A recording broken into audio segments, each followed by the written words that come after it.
Assalamu alaikum wa rahmatullahi wa barakatuh.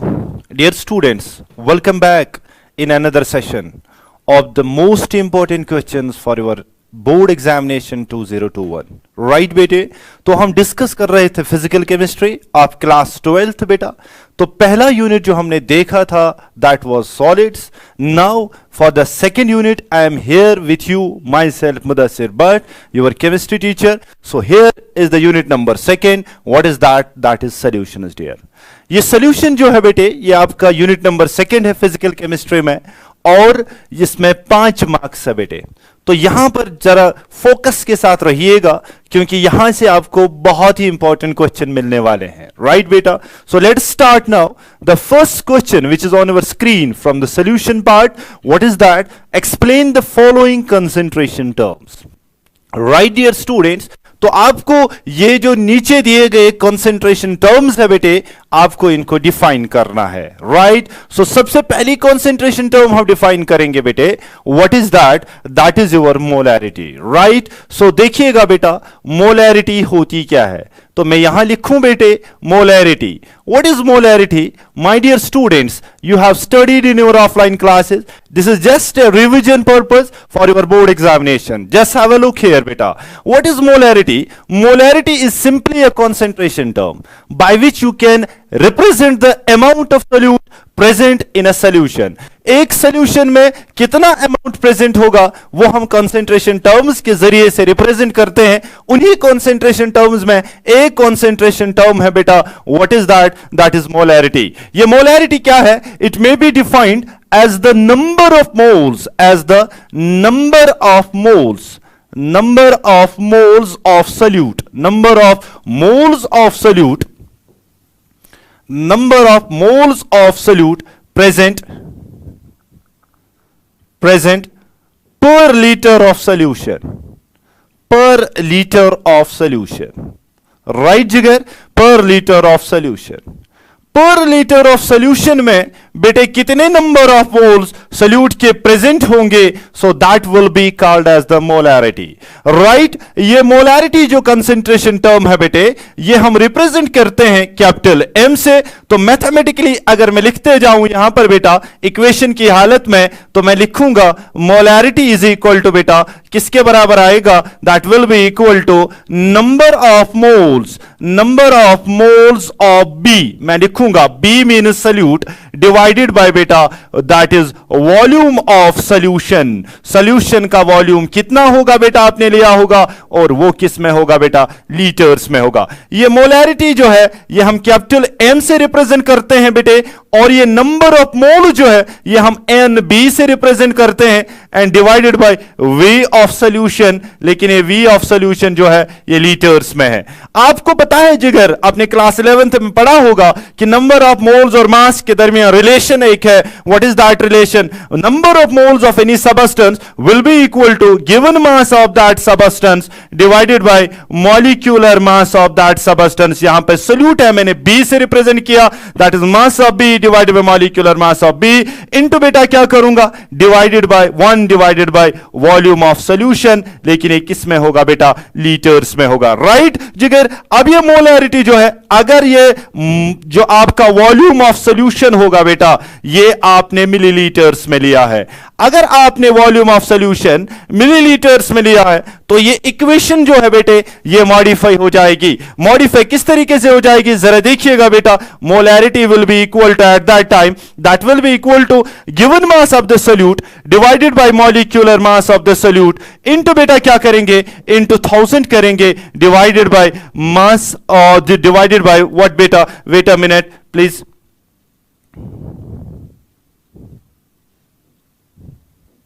Divided by volume of solution जो होगा वो आप मिलीलीटर्स में लेंगे राइट बेटा। So this becomes the final equation by which you can calculate the molarity.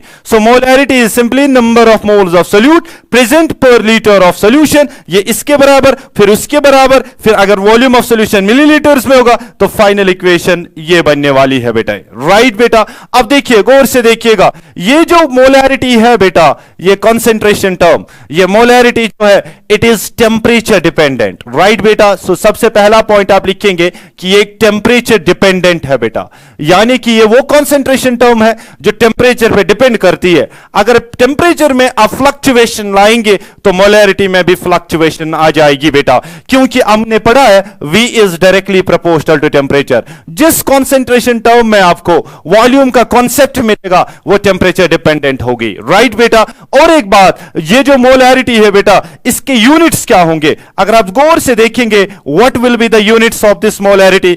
आपने solute को किस में लिया बेटा? आपने सोल्यूट को मोल में लिया, divide by volume of solution किस में लिया? लीटर्स में। सो ये बन गया इसका SI unit, that is mole पर लीटर। सो राइट बेटा। सो फिर से मैं रिपीट कर रहा हूं बेटे, molarity is the number of moles of solute present per litre of solution. Molarity mathematically इसके बराबर है number of moles divide by volume of solution in litres. फिर मैंने इसको मॉडिफाई किया, capital M means molarity that is equal to NV divided by volume of solution in litre. Number of moles इसके बराबर है MB divide by MMB into 1 by volume of solution in litres. अगर volume of solution millilitres में होगा तो ये final equation बनेगी। तो यहां पे वॉल्यूम का कांसेप्ट है, तो इसीलिए मैंने बताया it is a temperature dependent concentration term, because we know volume is directly proportional to temperature, right बेटा। और मोलैरिटी जो है इसका एसआई यूनिट बेटा क्या है? That is simply mole per liter, right dear students? So this was the concentration term number first. Now the concentration term number second,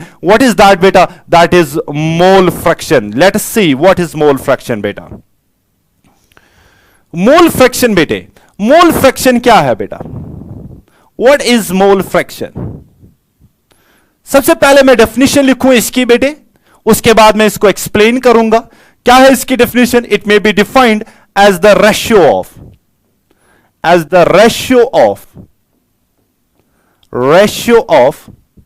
number of moles of any component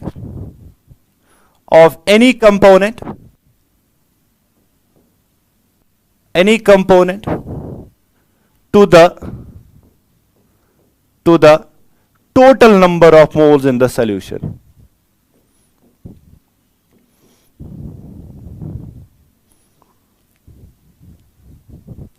In the solution, right? तो मैंने क्या लिखा बेटे? मैंने लिखा जिगर कि ये सिंपली रेशियो एक है किस किस के दरमियान? Number of moles of any component present in the solution to the total number of moles in the solution. यानी कि सॉल्यूशन में जो टोटल नंबर ऑफ मोल्स होगा, अगर आप और उसके डिवाइड करेंगे दो के दरमियान, यानी कि number of moles of any component कितना होगा सॉल्यूशन में, डिवाइड आप करेंगे टोटल नंबर ऑफ मोल्स कितने होंगे सॉल्यूशन में, इन दो को अगर आप डिवाइड करेंगे बेटे तो वहां पे एक कंसंट्रेशन टर्म बन जाती है। What is that concentration term called बेटा? दैट इज कॉल्ड बेटा सिंपली मोल फ्रैक्शन, राइट। ये मोल फ्रैक्शन जो है बेटे, ये हम रिप्रेजेंट करते हैं ग्रीक लेटर जिसे हम काई कहते हैं, और जो सिंबल है इसकी ऐसे बेटा, right. So this is the Greek letter representation of the mole fraction, that is chi बेटा।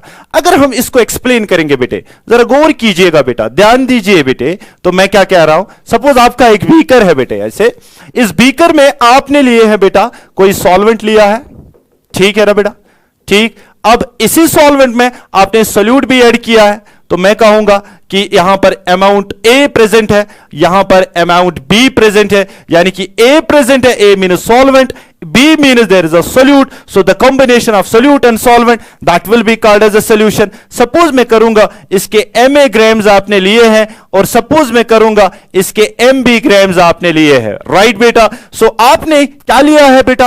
आपने मास ऑफ सॉल्वेंट लिया है और आपने मास ऑफ सोल्यूट लिया है, यानी कि दो मासेस को आपने मिला के रखा है और वो बन जाएगा total mass of the solution, right जिगर। अगर हम इस मास को डिवाइड करेंगे molecular mass of that substance जिसका ये मास है, तो ये बन जाएगा बेटा नंबर ऑफ मोल्स ऑफ ए। अगर इसी को हम डिवाइड करेंगे MMB से, तो ये बन जाएगा number of moles of B, right जिगर। सो मैं इनडायरेक्टली कह सकता हूं, जब मैंने मासेस को मिलाया, मैंने सॉल्यूशन को बनाया, मास ऑफ सॉल्यूट लिया, मास ऑफ सॉल्वेंट लिया, दोनों को मिक्स करवाया, तो मैं इनडायरेक्टली कह सकता हूं ना जिगर, मैं कह सकता हूं जिगर क्या बेटा, मैं कह सकता हूं कि मैंने नंबर ऑफ मोल्स को मिलाया है, राइट बेटा। जब मैंने नंबर ऑफ मोल्स को मिलाया, there will be the total number of moles present in the solution. What is the total number of moles present in the solution? That is how much moles are present of A and how much moles are present are there of B, right बेटा। यानी कि कितने moles A के present है इसमें और कितने moles B के प्रेजेंट है इसमें। अब यही चीज अगर मैं Na को डिवाइड करूंगा टोटल नंबर ऑफ मोल से, तो यह बन जाएगा मोल फ्रैक्शन ऑफ A। अगर मैं Nb को डिवाइड करूंगा टोटल नंबर ऑफ मोल से, तो यह बन जाएगा मोल फ्रैक्शन ऑफ B, राइट बेटा। तो मैं कह सकता हूं मोल फ्रैक्शन ऑफ A किसके बराबर निकलेगा? Number of moles of A divided by number of moles of A plus number of moles of B। यानी कि A मोल्स कितने डिवाइड किया मैंने उनको, टोटल नंबर ऑफ मोल्स कितने हैं सॉल्यूशन में, तो यह बन जाएगा मोल फ्रैक्शन ऑफ सॉल्यूट। इसी तरह मोल फ्रैक्शन ऑफ सॉल्वेंट बन जाएगा, इसी तरह मोल फ्रैक्शन ऑफ सॉल्यूट क्या बन जाएगा बेटा? That is number of moles of B divided by number of moles of A plus number of moles of B। तो सिंपल में मैं कहूं कि जिसका मोल फ्रैक्शन आपको निकालना है, उसके नंबर ऑफ मोल्स आप न्यूमरेटर में रखिए, डिवाइड आप कीजिए टोटल नंबर ऑफ मोल्स, तो ये बन जाएंगे आपको मोल फ्रैक्शंस, राइट बेटा। So this was the second concentration term, and what was this second concentration term? That was the mole fraction, right बेटे। और एक पॉइंट मैं बोलने जा रहा हूं बेटे, इसको गौर से देखिएगा। What is the unit of this mole fraction? Unit क्या होगा इस मोल फ्रैक्शन का? आपने ये मोल लिया, ये भी मोल है, मोल मोल कैंसिल हो जाएगा, तो मैं कह सकता हूं simply it is a unit less concentration term. It is a unit less concentration term.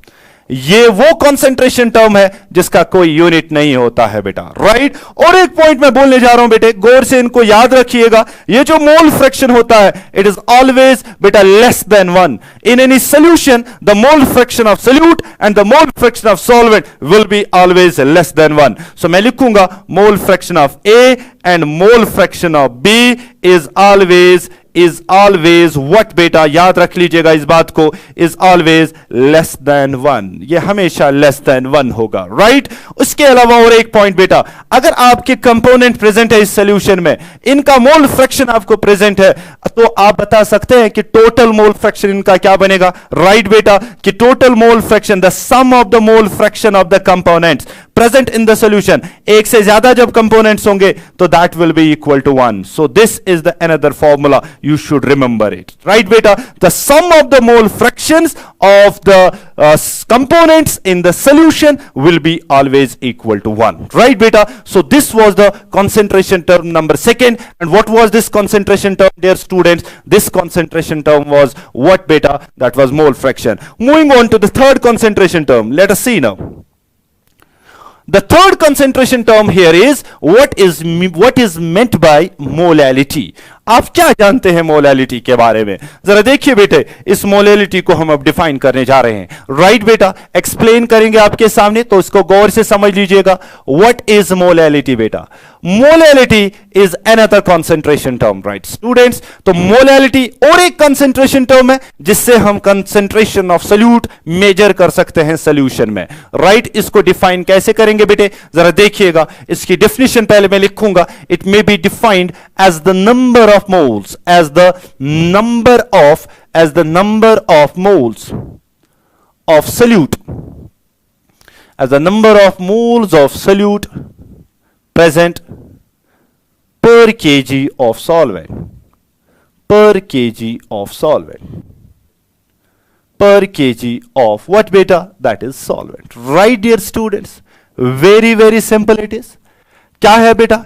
ये तो बिल्कुल लग रहा है मोलैरिटी है, डिफरेंस एक ही हो गई। क्या हो गई? नंबर ऑफ मोल्स वहां पे भी ले रहे थे, यहां पे भी लेना है।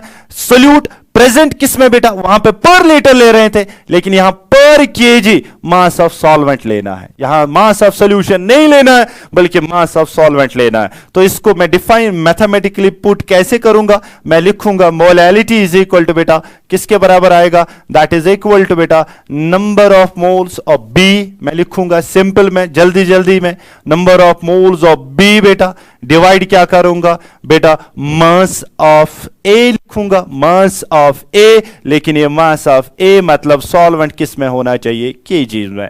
तो इसको सिंपल में डिफाइन कैसे करेंगे, तो हम लिखेंगे बेटा it is number of moles of B divided by mass of A, लेकिन ये मास ऑफ ए किस में होना चाहिए बेटा, ये केजी में होना चाहिए, राइट। तो यहां पर आप यूनिट देख सकते हैं, what will be the unit, molality का यूनिट क्या होगा, आपने लिया बेटा मोल लिया, डिवाइड क्या किया बेटे, आपने डिवाइड मास किया, that is KG, so mole per KG, that becomes the unit of molality. So this is the unit of molality, right बेटा। So what is the unit of molality, what is the unit of molality, mole per liter, what is the unit of molality, mole per kg, right बेटा। जल्दी जल्दी इसको modify कीजिएगा, अगर हम molality को m से, यस जो मोलैलिटी है बेटा उसको हम m से रिप्रेजेंट करते हैं जिगर, राइट। अब ये m किसके बराबर होगा, m बराबर होगा नंबर ऑफ मोल्स किसके बराबर है, अभी हमने देखा mb divided by M B होगा बेटा, राइट इनटू बेटा क्या लिखेंगे 1 बाय मास ऑफ ए, लेकिन ये मास ऑफ ए किस में लेना है, केजीज में, ठीक है। अगर हम मास ऑफ ए हम लेंगे बेटा इन ग्राम्स बेटा, तो उस वक्त ये क्या बन जाएगा बेटा, equation will be modified and the equation will become just like this. What is the equation बेटा, that is M B divided by M M B and into बेटा क्या करेंगे, इनटू ऑफ 1000 करेंगे, डिवाइड क्या करेंगे बेटे एम ए, लेकिन ये एम ए किस में होगा बेटा उस time, that will be in the grams, right dear students. So this becomes the equation for the molality, right. Now आप मुझे बताइए बेटे क्या ये टेम्परेचर डिपेंडेंट होगा, मैंने अभी आपको एक ट्रिक बताई थी, जिस कॉन्सेंट्रेशन टर्म में आपका वॉल्यूम नजर आएगा तो वो कॉन्सेंट्रेशन टर्म डिपेंडेंट होगी ऑन द टेम्परेचर। तो यहां पर आपको कहीं वॉल्यूम नजर आ रहा है बेटा, नहीं आ रहा है, तो हम कहेंगे it is a temperature independent concentration term, temperature independent, temperature independent, right जिगर।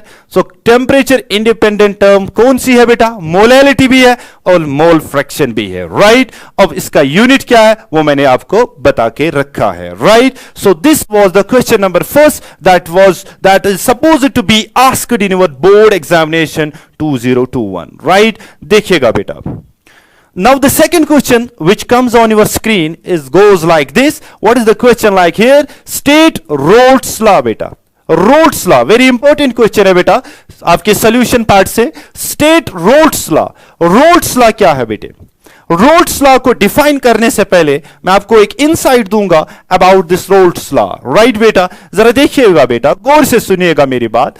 फॉर एग्जाम्पल आपके पास एक बीकर है, it is a closed beaker बेटा, ठीक है, it is a closed beaker. इस क्लोज्ड बीकर में ऑलरेडी आपका सॉल्यूशन प्रेजेंट है बेटा, आपका सॉल्यूशन प्रेजेंट है। What do you mean by solution, that will be the presence of A and there will be the presence of B, right. So there will be the presence of solute and there will be the presence of solvent, right जिगर, very good.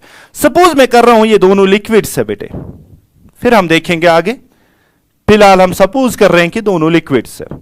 अगर ये दोनों liquids है तो दोनों volatile होंगे, जब ये दोनों वोलेटाइल होंगे तो that means there will be the formation of vapours over this liquid surface. when there will be the formation of liquid vapors over this liquid surface, so these vapors will start to exert a pressure on the liquid surface and that pressure will be called as a vapor pressure. That pressure will be called as a vapor pressure. So the vapor pressure will be composed of both components, यानी कि दोनों components की वजह से vapour pressure होगा, यानी कि ए की वजह से भी और बी की वजह से भी। सो मैं कह सकता हूं ना बेटा, it is the vapour pressure of the solution, मैं कह सकता हूं it is the vapour pressure of the solution. So vapour pressure of the solution will be due to the both components, that is A and that is B बेटा, यानी कि partial pressure due to A and the partial pressure due to B, right बेटा, as per Dalton's law partial pressures, right. अगर दो different types of vapours, non reacting vapours आपके liquid surface के ऊपर है तो वो एक दूसरे के प्रेशर लाएंगे और वो दोनों लिक्विड सरफेस पे भी प्रेशर लाएंगे and that pressure will be called as vapour pressure. अब ये सॉल्यूशन के ऊपर वेपर प्रेशर बन रहा है तो मैं इसको कहूंगा सॉल्यूशन वेपर प्रेशर। अब ये सॉल्यूशन वेपर प्रेशर जो है, गौर से समझ लीजिएगा बेटे, इसमें दोनों कंपोनेंट्स प्रेजेंट है, यानी कि ए भी प्रेजेंट है और बी भी प्रेजेंट है। सो मैं सिंपली कह सकता हूं the total vapour pressure of the solution is the summation of the partial pressure of A and the partial pressure due to B, right जिगर, very very simple. simple. Now, what is this PA and what is this PB? This is the partial pressure due to A and this is the partial pressure due to B. Now, how we can calculate these partial pressures? अब बात आ गई बेटे कि हम इन partial pressures को कैसे calculate करेंगे? For that, here comes your question, that is Rolle's law. The partial pressure of A and the partial pressure of B can be calculated, my dear students, by a special law in the solutions. And what is that law called, beta? That law is called, beta, Rolle's law. Let's have a look over its statement. सबसे पहले इसका statement देखेंगे पहले. बेटा ये क्या कहता है? This law was proposed by French chemist जिसका नाम था Francois Marie Rolle और कब दिया गया था? 1857 में. Right बेटा? अब ये लॉ क्या कहता है? This law states that जो vapour pressure of any component, यानी कि वेपर प्रेशर किसी भी कंपोनेंट का जो होगा of the solution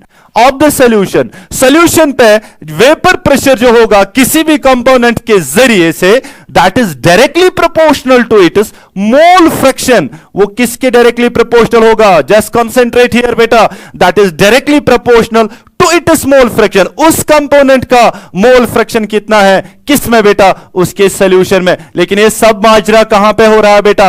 at constant temperature, यानी कि आपका टेम्परेचर कांस्टेंट होना चाहिए उस टाइम. राइट बेटा. सो क्या कहूं मैं इस स्टेटमेंट को, यानी कि इस लॉ को कैसे डिफाइन करूंगा? मैं कहूंगा कि vapour pressure of any component, the vapour pressure of any component over the solution will be directly proportional to its mole fraction present in the solution, not in the vapour phase but in the solution. यानी कि solution में उसका mole fraction कितना है, उसी के हिसाब से उतना वेपर प्रेशर उसका बनता चला जाएगा. उस किसके ऊपर बेटा? सॉल्यूशन के ऊपर. सो इसी चीज को अगर मैं मैथमेटिकली फॉर्म में लाऊंगा, मैं कहूंगा partial pressure due to any component, that is A, that is directly proportional to its mole fraction, that is the A, that is temperature is equal to constant. At that time the temperature is constant. Right beta? अब इसी तरह मैं लिख सकता हूं B की वजह से वेपर प्रेशर कितना बनेगा? That is directly proportional to chi B बेटा. राइट बेटा? ठीक है ना. सो ये होगा the partial pressure due to A and ये होगा बेटा partial pressure due to B. यही तो हमें निकालना था कि ए का वैल्यू कितना होगा और बी का वैल्यू कितना होगा. ए का और बी का वैल्यू निकालने के लिए हमें कौन मदद कर रहा है बेटा? यही लॉ एक मदद कर रहा है. इसी लॉ का नाम पड़ जाता है बेटा रोल्स लॉ. सो अब अगर हम इसको मॉडिफाई करेंगे बेटा तो ये क्या निकलेगा? It will be equal to P A, that is equal to बेटा P naught A and that is into बेटा काई A. और इसी तरह अगर हम इसको मॉडिफाई करेंगे बेटे तो क्या निकलेगा? PB that is equal to बेटा PB naught. Right beta? That is chi B. Right? What is this beta? What is this P naught A and P naught B? What is this beta? What is this P naught A and P naught B? These are the pure vapor pressures of these substances. What do you mean by pure vapor pressure of these substances? Suppose आपने पहले liquid लिया, आपने पहले water लिया, ठीक है ना. अभी आपने इसमें सोल्यूट ऐड नहीं किया. उस वक्त जो इसका वेपर प्रेशर होगा जब आपने सोल्यूट ऐड नहीं किया होगा, then at that time it will be called as a pure vapor pressure. Right? So P naught A and P naught B are the pure vapor pressures of A and the B components which are present in the solution. I hope कि आपने इसको understand किया होगा कि roads law क्या कहता है. फिर से मैं इसको रिपीट कर रहा हूं. रोड्स लॉ हमें एक क्वांटिटेटिव रिलेशनशिप देता है, mole fraction of the solute and the solvent present in the solution and its contribution in the vapour pressure. Right बेटा? यानी कि ये लॉ क्या कहता है? Vapour pressure of any component of the solution is directly proportional to its mole fraction present in the solution. But कब होना चाहिए ये सब कुछ? At constant temperature. अब मैथमेटिकल इक्वेशंस क्या बनेंगी? That is P A is equal to P naught A chi A और पी बी किसके बराबर होगा? P naught B chi B, because P A is directly proportional to chi A and P B is directly proportional to chi B. और यहां पर proportionality को हटाने के लिए हमने दो कांस्टेंट्स का इस्तेमाल किया. यहां ए के लिए हमने पी नॉट ए कांस्टेंट इस्तेमाल किया और यहां का कांस्टेंट हमने इस्तेमाल किया P naught B. And what are these constants called? These are called pure vapor pressures beta. Pure vapor pressures of A and B. Right? A and B. क्या है pure vapor pressures of? That is P naught A and P naught B. Right? P naught A और P naught B जो है, these are the pure vapor pressures of A and B when they are not mixed with each other. Right बेटा? चलिए देखिएगा और कुछ चीजें हम इस लॉ के बारे में देखेंगे. जरा देखिए बेटा, मैंने क्या कहा बेटा? मैंने कहा अगर हमारे पास पी ए है तो ये बराबर होगा किसके बराबर, पी नॉट ए, और ये होगा chi A as per Raoult's law. इसी तरह बी कंपोनेंट का वेपर प्रेशर कितना बनेगा, as per Raoult's law that is P naught B and that is chi B. Right जिगर, so these are the two basic equations, right? Right beta, these are the two basic equations by which you can calculate the partial vapor pressure of A and the partial vapor pressure of the B over the solution. Right जिगर, अगर हम यहां पर बेटे एक graph plot करेंगे between what बेटा, between partial vapor pressure यानी कि P और हम यहां पर PA या B और मोल फ्रैक्शन ऑफ A या मोल फ्रैक्शन ऑफ B। सो क्या आएगा ग्राफ बेटा, आप देखिएगा PA is directly proportional to Chi A, PB is directly proportional to Chi B. What does this indicate? If Chi B is increasing, PB is also increasing. If Chi A is increasing, PA will also increase. So the graph will be like this. This will be a straight line passing through this. And the slope of this graph जो होगा, slope जो होगा इसका बेटा, that slope will be equal to P naught A, P naught A और P naught B. Right बेटा? And the slope आपको पता ही है, that is tan theta. Tan theta will be equal to बेटा P naught A oblique B. यानी कि अगर यहां पर थीटा दिया होगा और आपको प्योर वेपर प्रेशर निकालना होगा तो आप इस फॉर्मूला से आराम से निकाल सकते हैं। राइट बेटे? Now see here, Raoult's law में हम दो केसेस डिस्कस करते हैं बेटे।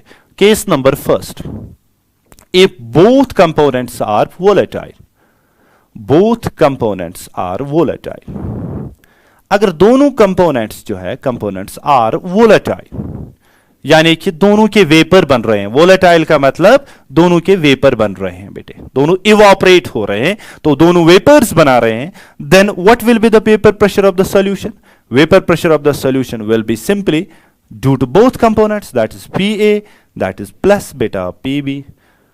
सो देखिए P सॉल्यूशन क्या निकलेगा बेटा, P सॉल्यूशन उस वक्त निकलेगा PA किसके बराबर निकला, अभी ऊपर लिखा हमने बेटा P naught A and that is Chi A plus PB किसके बराबर निकलेगा, P naught B and that will B Chi B। Right जिगर, वेरी वेरी सिंपल। मैं लिख सकता हूं ना बेटा इस फॉर्मूला को और एक फॉर्म में, ये आपको न्यूमेरिकल्स में काम आ जाएगा फिर बेटा, P नॉट A, ये Chi A किसके बराबर होगा, 1 माइनस Chi B होगा, ठीक है ना? तो मैंने इसको एक ही मोल फ्रैक्शन में लाया that is Chi B, so this is P naught B and this is Chi B। So this becomes the formula for the vapour pressure of the solution if both the components are volatile. Right बेटा? अब case number second अगर हम बात करेंगे बेटे, case number second की अगर हम बात करेंगे, if B is non volatile, अगर आपका सोल्यूट जो है बेटे वो नॉन वोलेटाइल है बेटा, अगर वो नॉन वोलेटाइल है तो उसका मतलब क्या हुआ कि उसके वेपर नहीं बनेंगे, यानी कि वो इवापोरेट नहीं होगा, वो नीचे ही रहेगा, सोल्यूशन में ही रहेगा, तो उसका कंट्रीब्यूशन कितना रहेगा बेटा, उसका कंट्रीब्यूशन PB का कंट्रीब्यूशन 0 रहेगा। तो मैं लिखूंगा देयरफॉर P सोल्यूशन जो उस वक्त होगा that will be equal to बेटा P naught B and that will be equal to बेटा, once again please wait, that will be equal to P naught A and that will be Chi of A, और इसको modify जब करेंगे बेटे तो P solution will be equal to P naught A into beta 1 minus Chi B। Right जिगर? So this is the formula valid if the one substance is non-volatile, especially the solute is volatile। तो ये formula तो लग जाती है तब अगर दोनों कंपोनेंट्स volatile है, तब टोटल प्रेशर जो सोल्यूशन का होगा, वेपर प्रेशर जो सोल्यूशन का होगा वो इसके बराबर होगा। राइट बेटा? So this was the question number second which was from the solution part, and what was that? That was the Rolle's law। Now come moving over the next question now, what are ideal and non-ideal solution जिगर? Ideal और non ideal solution क्या होते हैं बेटे? हम solution उसको classify कर देते हैं बेटे on the basis of behaviour towards the Raoult's law, यानी कि रोल्स लॉ पे, रोल्स लॉ की ओर ये कैसे बिहेव करते हैं सॉल्यूशंस, तो on that basis we have divided the solution into two parts. One is called बेटा आइडियल सॉल्यूशन, राइट बेटा, और दूसरा सॉल्यूशन जो है व्हाट इज दैट कॉल्ड बेटा, नॉन आइडियल सॉल्यूशन। राइट जिगर? वेरी वेरी सिंपल, ठीक है। वो सॉल्यूशंस जो ओबे करते हैं बेटे, obeys roles law, obeys roles law, जो ओबे करेंगे बेटे रोल्स लॉ को over all concentration and temperatures, over all concentrations and temperatures. हर किसी टेम्परेचर और हर किसी कॉन्सेंट्रेशन पे सोल्यूट और सॉल्वेंट की कंसेंट्रेशन अगर हम चेंज करते रहेंगे और टेम्परेचर भी चेंज करते रहेंगे और हर वक्त ये रोल्स लॉ को ओबे करेगा ये सोल्यूशन, तो तब जाके हम इसको कहेंगे बेटे ये एक आइडियल सोल्यूशन है। तो इसमें क्या होगा बेटा, ये डज नॉट ओबे, ये ओबे नहीं करेगा बेटा, does not obey, it deviates obey, it does not obey Raoult's law. मैं लिखूंगा RRL बेटा, यानी कि ये वाला सोल्यूशन जो है ये ओबे नहीं करता है रोल्स लॉ, और ये वाला सॉल्यूशंस हमेशा रोल्स लॉ ओबे करते हैं। राइट बेटा, इनमें क्या चीज है ऐसी कि ये रोल्स लॉ को ओबे करते हैं बेटे? ये खाली रोल्स लॉ ही नहीं है, बल्कि क्या है, it is the relationship between the solvent molecules and बेटा solute molecules and the solute solvent molecules, जो इनके दरमियान कैरेक्टरिस्टिक फीचर्स होते हैं, अगर वो मैच हो रहे हैं बेटे, तो उस वक्त जो सोल्यूशन होगा that will behave as a ideal solution. Right बेटा, तो मैं क्या कहूंगा, द इंटररिएक्शन जो होगी, द इंटररिएक्शन बिटवीन व्हाट बेटा, बिटवीन A-A यानी कि A डैश ए यानी कि सॉल्वेंट मॉलिक्यूल्स, B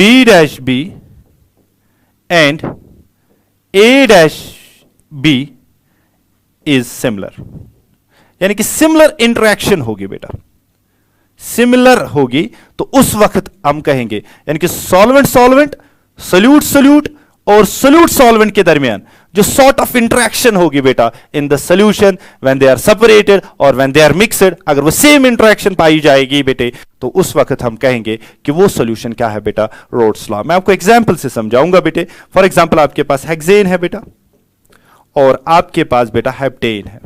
राइट जिगर, आपके पास ये दो ऑर्गेनिक कंपाउंड्स है बेटा, दोनों लिक्विड्स है बेटे, ये भी लिक्विड है और ये भी लिक्विड है।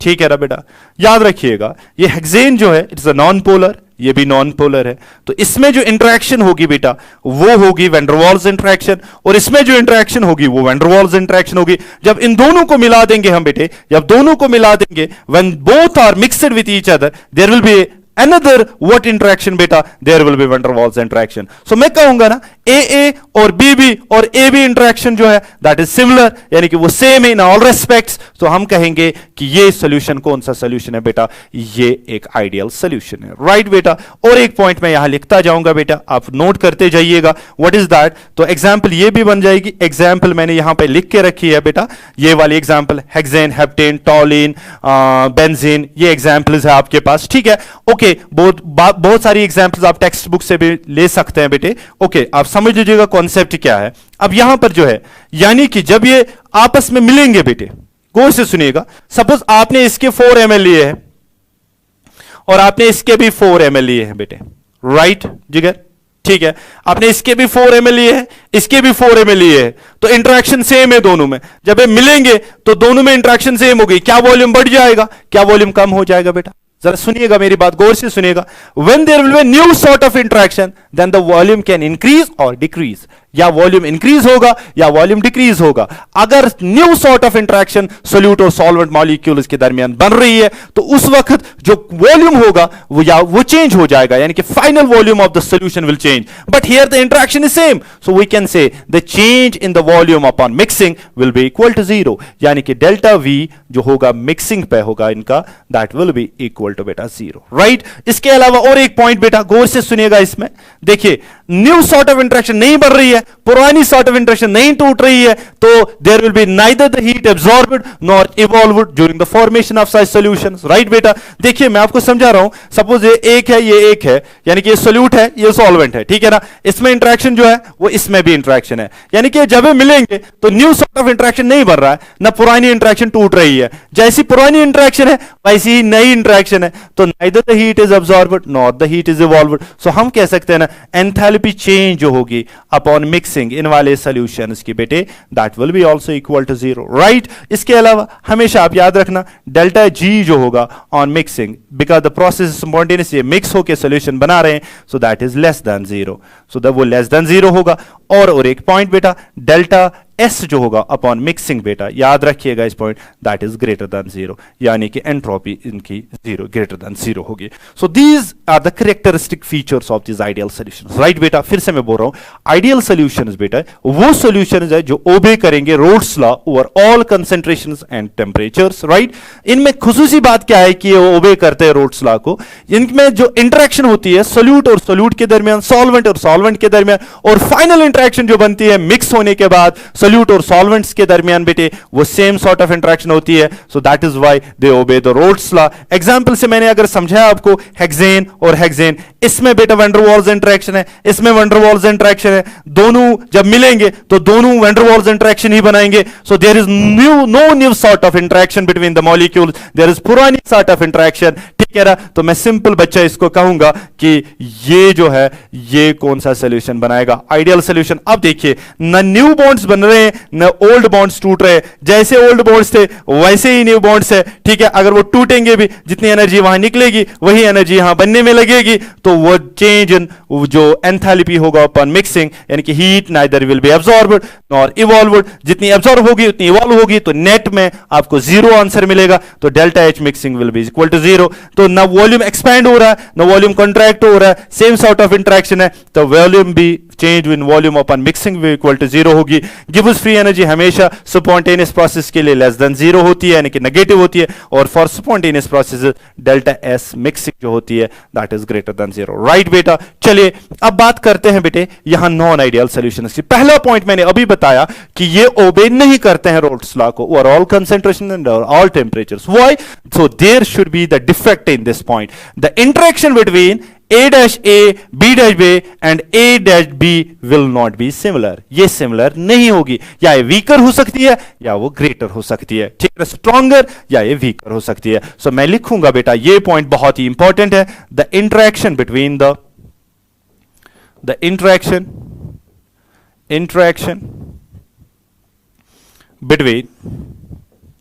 between A dash dash A comma B dash dash B is not same as that of A dash dash B. right बेटा, तो ये सिमिलर नहीं होगे बेटा. राइट, तो मैं कहूंगा बेटे इन पॉइंट्स को आप मॉडिफाई खुद करेंगे. फिर बेटा डेल्टा वी मिक्सिंग फिर जीरो के बराबर नहीं होगा, it will not be equal to zero. Right, इसी तरह डेल्टा एच मिक्सिंग जो होगा बेटा that will not be equal to zero, वो भी जीरो के बराबर नहीं होगा. बन रहे हैं सॉल्यूशंस, तो delta G mixing less than zero होके ही रहेगा. ठीक है ना, और delta S entropy upon mixing जो होगी बेटा that will be greater than zero. Right dear students, very very simple. और एक बात बेटे, अगर हम यहां देखेंगे, in case of ideal solutions the total vapour pressure will be equal to हमेशा बेटा PA प्लस PB, क्योंकि जो पहली वाली टेंडेंसी थी एस्केप होने की सोल्यूट की और सॉल्वेंट की, वही टेंडेंसी फिर से रहेगी in the solution. So total vapour pressure will be equal to the summation of these two vapour pressures. Right बेटा, ठीक है ना. तो यहां पर बेटा आप याद रखेंगे टोटल वेपर प्रेशर जो होगा that will not be equal to PA plus PB. Right, so this was what बेटा ideal and the non ideal solution में डिफरेंस क्या है बेटा. राइट, चलिए आगे देखते हैं कौन सा क्वेश्चन आने वाला है बेटा. Just have a look here, जल्दी कीजिए बेटे. Show elevation in boiling point as a colligative property. How molecular mass of non volatile solute is calculated from it. Right बेटा, तो आपको बताना है जो एलिवेशन इन बॉइलिंग पॉइंट है वो एक कोलिगेटिव प्रॉपर्टी है, और उससे आप कैसे molecular mass of non volatile solute निकाल सकते हैं. This a long answer type question बेटा, पे फोकस कीजिएगा, इसको गौर से देखिएगा मैं क्या करूंगा और मैं इसको कैसे एक्सप्लेन करूंगा, आप उसको याद रखिएगा. ठीक है ना. सबसे पहली चीज बेटे, सबसे पहली चीज व्हाट इज बॉइलिंग पॉइंट. सबसे पहली चीज आपको पता होना चाहिए कि बॉइलिंग पॉइंट होता क्या है बेटा. What is boiling point dear students, what is boiling point. Boiling point is the temperature at which the vapor pressure of the liquid becomes equal to the atmospheric pressure. जब भी किसी liquid का किसी temperature पे heat करने से किसी temperature पे उसका वेपर प्रेशर जो होगा वो बराबर होगा, किसके बराबर होगा? वेपर एटमॉस्फेरिक प्रेशर के बराबर, उस टाइम वो लिक्विड बॉयल होता है। ठीक है ना? सो मैं कहूंगा, क्या कहूंगा? The temperature at which the vapor pressure of liquid becomes equal to atmospheric pressure. What will be that called, beta? That will be simply called boiling point. Right बेटे, सपोज मैं यहां पर एक बीकर ले लूं बेटा, गौर से समझ लीजिएगा मैं क्या कहूंगा। इस बीकर में मैंने पानी भर के रखा है, सपोज द वाटर बेटा। ठीक है, ये वाटर जो है, ठीक, ये वाटर जो है इसका इनिशियल बॉइलिंग पॉइंट जो होगा, वेट अ मिनट, इसका बॉइलिंग पॉइंट जो होगा that will B, let that is Ti। इसका इनिशियल बॉइलिंग पॉइंट Ti है। ठीक है, अब मैं क्या कर रहा हूं बेटे, मैं यहां पर नॉन वोलेटाइल सॉल्यूट ऐड कर रहा हूं, नॉन वोलेटाइल सॉल्यूट पे ऐड कर रहा हूं, बी में कर रहा हूं ऐड, लेकिन ये कौन सा है? Non volatile. बिकॉज जब भी हम कॉलिगेटिव प्रॉपर्टी पढ़ते हैं तो वहां पे हम कुछ कंडीशंस रखते हैं। पहली condition, the solute should be non volatile, the solute should neither associate nor dissociate, and the solution should be dilute. Right बेटा, ये 3 पॉइंट्स आपको याद रखने पड़ेंगे जब भी आप कॉलिगेटिव प्रॉपर्टीज पढ़ रहे होंगे। ठीक है, तो मैंने सॉल्यूट को लिया, ये सॉल्यूट क्या होगा? Non volatile. जब भी मैं नॉन वोलेटाइल सॉल्यूट इसमें ऐड करूंगा, कल ही अभी आपने रोड्स लॉ पढ़ा बेटा, नॉन वोलेटाइल सॉल्यूट जब ऐड होता है तो फाइनल वेपर प्रेशर जो सॉल्यूशन का होता है वो एक ही कंपोनेंट्स के होता है, that is due to A. Suppose ये ए है बेटा, इसका बॉइलिंग पॉइंट अभी Ti है। जब मैं इसमें बेटा ऐड करूंगा नॉन वोलेटाइल सॉल्यूट, सपोज मैंने N या MB grams of non volatile solute इसमें ऐड कर दे। राइट, जब मैं इसमें नॉन वोलेटाइल सॉल्यूट ऐड कर रहा हूं तो उसकी वजह से वेपर प्रेशर जो हो रहा है बेटा, vapour pressure of the solution जो है दैट डिक्रीजेस। अब vapour pressure of solution decrease हो रहा है। ठीक है ना? वेपर प्रेशर जब डिक्रीज होगा तो आपको ज्यादा टेम्परेचर देना पड़ेगा, यानी कि उसको, उस वेपर प्रेशर को किसके बराबर करने के लिए, पहले सपोज इसमें वेपर प्रेशर था 10, ठीक है ना? जब आपने ऐड किया नॉन वोलेटाइल सॉल्यूट तो ये बन गया 4, ठीक है ना? तो 10 से 4 आ गया तो मतलब 6 यूनिट से डिक्रीज हुआ। जब ये 6 यूनिट डिक्रीज हुआ तो इसका मतलब आपको और हीट देनी है ताकि ये 10 के बराबर हो जाए, तभी ये बॉयल हो जाएगा। ठीक है ना? यानी कि 10 पे ये बॉयल हो रहा था, अभी जो इसका वेपर प्रेशर था जब ये प्योर था, जब आपने नॉन वोलेटाइल सॉल्यूट ऐड किया तो इसका वेपर प्रेशर कम हो गया। जब इसका वेपर प्रेशर कम हो गया तो that means what, that means you have to apply more amount of heat. जब मोर अमाउंट ऑफ हीट आपको देनी पड़ेगी तो उसका मतलब इसका बॉइलिंग पॉइंट तो इंक्रीज हो जाएगा। राइट बेटे, सो यहां पर जब हम नॉन वोलेटाइल सॉल्यूट ऐड करते हैं, because of that vapour pressure decreases, vapour pressure of the solution decreases. When the vapour pressure of solution decreases, boiling point increases. Boiling point क्या होता है बेटा? Boiling point increases. This increase in boiling point due to the addition of non-volatile solute to a volatile solvent, that is called a beta elevation in boiling point. So क्या होगा elevation in boiling point? The change in the boiling point, the increase in the boiling point when a non-volatile solute is added to a volatile solvent. So what is that called beta? That is called elevation in boiling point. Right beta, elevation in boiling point. तो मैं कहूंगा ये solution जो है इसका boiling point अब change हो जाएगा and that boiling point will be equal to TF, यानी कि उसका boiling point TF होगा।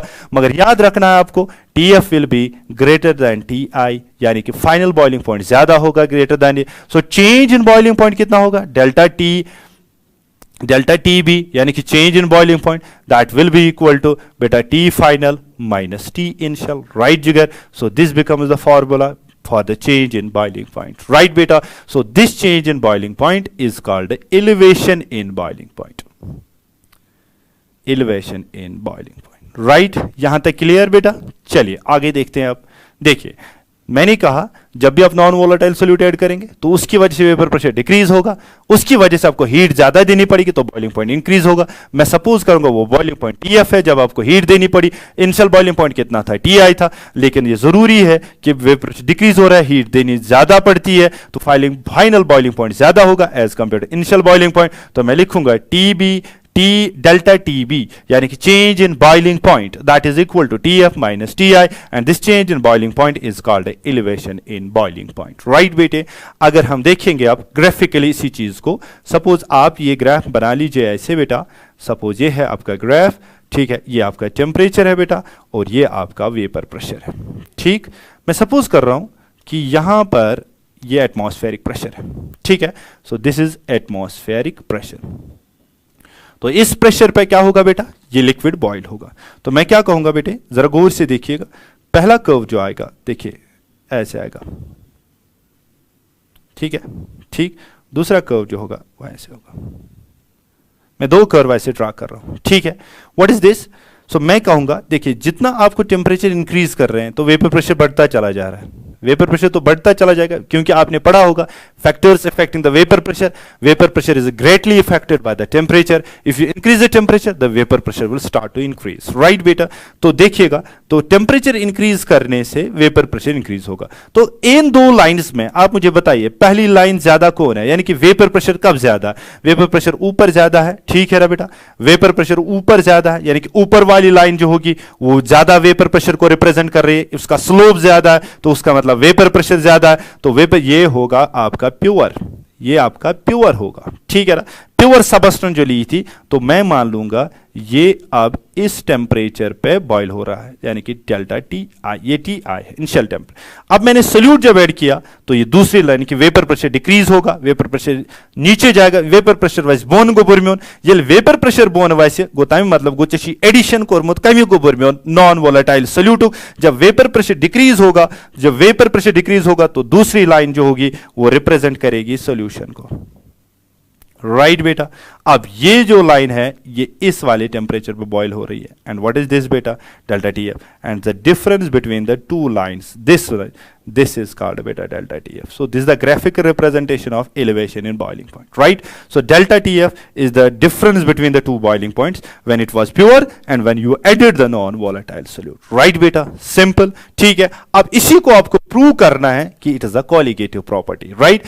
ये अभी हमें प्रूव कर रहे हैं, show elevation in boiling point as a colligative property। अभी तक मैं सिर्फ दिखा रहा था आपको elevation in boiling point, right? अब मुझे प्रूव करना है कि ये एक कौन सी colligate, ये एक कौन सी प्रॉपर्टी है बेटा, colligative property. Let us see that. देखिए मैंने क्या कहा, मैंने कहा वेपर प्रेशर जो है, वेपर प्रेशर डिक्रीज हो रहा है। वेपर प्रेशर डिक्रीज कैसे हो रहा है, when number of moles of non volatile solute is increase, ठीक है ना। वेपर प्रेशर डिक्रीज हो रहा है because of the addition of non volatile solute.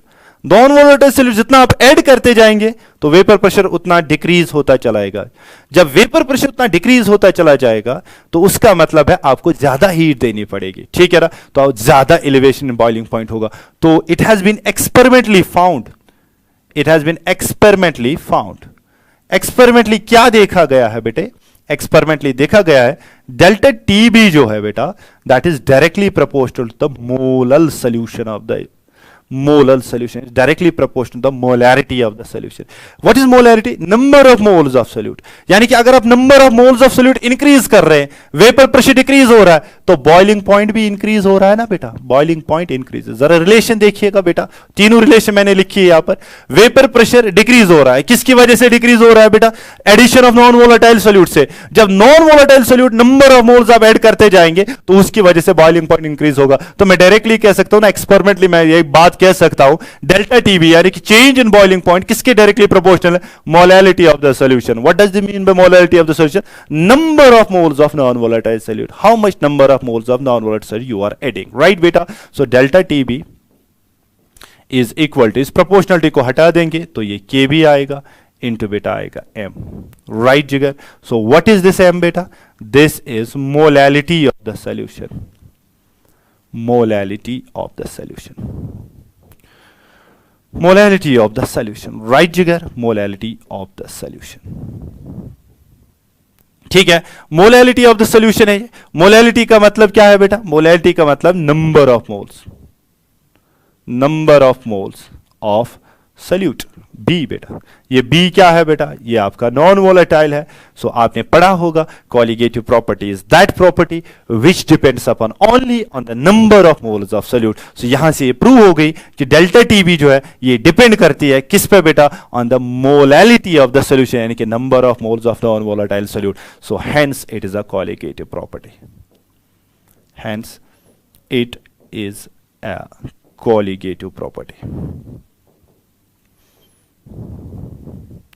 ये कौन सी प्रॉपर्टी है बेटा? Colligative property, right. अब यहां पर देखिएगा ये के बी क्या है बेटा? What is this K B? What is this K B? This is called molal elevation constant, elevation constant, yes, molal elevation constant, ठीक है ना। It is different for different solvents, ये सॉल्वेंट डिपेंडेंट है बेटा, यानी कि अगर आप सॉल्वेंट चेंज करेंगे तो इसका वैल्यू भी चेंज होता चला जाएगा, राइट बेटे। फॉर एग्जांपल वाटर के लिए आप याद रख लीजिएगा, कभी न्यूमेरिकल आ सकता है, वाटर के लिए है 0.52, राइट। जीरो के वाटर के लिए कितना वैल्यू है मोलर एलिवेशन कांस्टेंट का? दैट इज 0.52, और इसको हम कहते हैं एब्लियोस्कोपिक कांस्टेंट, एब्लियोस्कोपिक कांस्टेंट भी हम इसको कहते हैं, राइट जिगर, ठीक है। हम इसको डिफाइन कैसे करेंगे? मोलर एलिवेशन कांस्टेंट को कैसे डिफाइन करेंगे? K B is equal to बेटा delta T B divided by M, right. तो इस इक्वेशन से आप डिफाइन कर सकते हैं when this is 1 and this is 1, right बेटा, या दिस इज 1, सो मैं कहूंगा that elevation in the boiling point when 1 mole of a non volatile solute is added to a volatile solvent, so that is called beta kb. What will be the units of this kb jigar? What will be the units of this kb? This is with Kelvin, यानी कि temperature आप kelvin में लेंगे। Molality का unit क्या है बेटा? Mole inverse आ जाएगा और ये आ जाएगा kg, राइट बेटा। So this is the unit kelvin mole inverse बेटा, मोल इनवर्स kg आ जाएगा इसका यूनिट, ठीक है ना। So this was the proof that the elevation in boiling point is a colligative property, right जिगर, ठीक है ना। अब देखिएगा how we can calculate the molecular mass from it. Molecular mass हम इससे कैसे कैलकुलेट करेंगे? Just have a look here. ये आपने बीकर लिया था अभी बेटे, इस बीकर में आपने एक सॉल्वेंट लिया था जिगर, ठीक है। ये सॉल्वेंट ए लिया था बेटा, सपोज इसका मास आपने एम ए लिया है ग्राम्स में बेटा, ठीक है। इसको आप ऐड कर रहे हैं बेटे, क्या ऐड कर रहे हैं आप? मास ऑफ बी कर रहे हैं, यानी कि नॉन वोलेटाइल सॉल्यूट का मास बी ऐड कर रहे हैं, ठीक है, ठीक है ना। तो इसका कुछ मॉलिक्यूलर मास होगा, दैट विल बी, अगर हम डिवाइड करेंगे M M B, so that will be equal to number of moles of B, right जिगर, ठीक है ना। गौर से समझ लीजिएगा, जो ही आप नॉन वोलेटाइल सॉल्यूट ऐड कर रहे हैं इसमें, तो उसकी वजह से चेंज इन बॉइलिंग पॉइंट हो रहा है delta TB. Now you can easily calculate the molecular mass from it. Just have a look here. We have a basic equation like this. Delta TB is equal to beta KB into beta क्या आएगा? Molality. Just put the values and get the answer. That is delta TB is equal to KB into beta. What is this beta? क्या है? Molality किसके बराबर होता है? Number of moles of B divided by mass of solvent in grams. तो यहां पे आएगा फिर 1000. राइट बेटा, ठीक। तो डेल्टा टीबी किसके बराबर आएगा बेटा? जस्ट सी के बी इंटू बेटा क्या होगा? ये number of moles mass of B divided by molecular mass of B into क्या आएगा बेटा? 1000 आएगा। डिवाइड क्या करेंगे? मास ऑफ ए, ये किस में लिख रहे हैं बेटे? ग्राम्स में लिख रहे हैं, राइट। इस एम में भी को इधर लाइएगा तो हम लिखेंगे M M B is equal to बेटा के बी इंटू क्या करेंगे? एम बी इंटू क्या करेंगे बेटा? 1000। फाइनल फॉर्मूला बता रहा हूं बेटे, that is equal to delta T B, ठीक है, इंटू क्या करेंगे? M A into beta grams. So this becomes the equation by which you can calculate the molecular mass of the non-volatile solute. Right beta? So this was the question. That is what beta? देखिएगा question क्या था? The question was show elevation in boiling point as a colligative property. How molecular mass of a non-volatile solute is calculated from it. Right Jigar? Right beta? So this was the question number this, and now going on to the next question. ठीक है? What is this question, beta? Show depression in freezing point as a colligative property and how you can calculate the molecular mass of non-volatile solute, right? So अब हमें prove करनी है कि freezing point जो है वो एक colligative property है, right? So सबसे पहली चीज जो आपको पता होनी चाहिए वो क्या है बेटा? What is freezing point? क्या होगी freezing point बेटा? Boiling point अभी मैंने डिफाइन किया. Freezing point क्या होगा? The temperature at which the liquid and the solid phase coexist. या सिंपल कहेंगे the temperature at which the vapor pressure of a liquid phase and the solid phase become same. जब भी solid phase और liquid phase का vapor pressure same होगा या coexist करेंगे, so that will be called as a freezing point, right? So the temperature at which liquid and solid phase coexists. जब भी liquid और सॉलिड फेज को exist करेगी किसी टेम्परेचर पे, तब जाके आप उसको कहेंगे बेटे what is that is what बेटा, that is a freezing point. Now यही फ्रीजिंग पॉइंट जो है बेटे आपको ये शो करना है कि डिप्रेशन जो इसका है यानी कि कम होना फ्रीजिंग पॉइंट का, वो एक कॉलिगेटिव प्रॉपर्टी है. सबसे पहले हम देखेंगे what is depression in freezing point, right बेटा? Just see here, see here please. देखिए बेटा, सपोज आपके पास एक वोलेटाइल सॉल्वेंट है जिगर, you have a volatile solvent जिगर, आपके पास वोलेटाइल सॉल्वेंट है, ठीक है. लेट दिस इज ए, इसका इनिशियल फ्रीजिंग पॉइंट जो है, दैट इज टी आई. मैं इनिशियल फ्रीजिंग पॉइंट की बात कर रहा हूं, दैट इज टी आई, ठीक है. तो इनिशियल फ्रीजिंग पॉइंट यानी कि इसका अपना एक वेपर प्रेशर होगा, ठीक. जरा गौर से सुनिए, ग्राफ पे मैं साथ साथ बनाता जाऊंगा बेटे, इसको समझ लीजिएगा, ग्राफ को भी साथ साथ.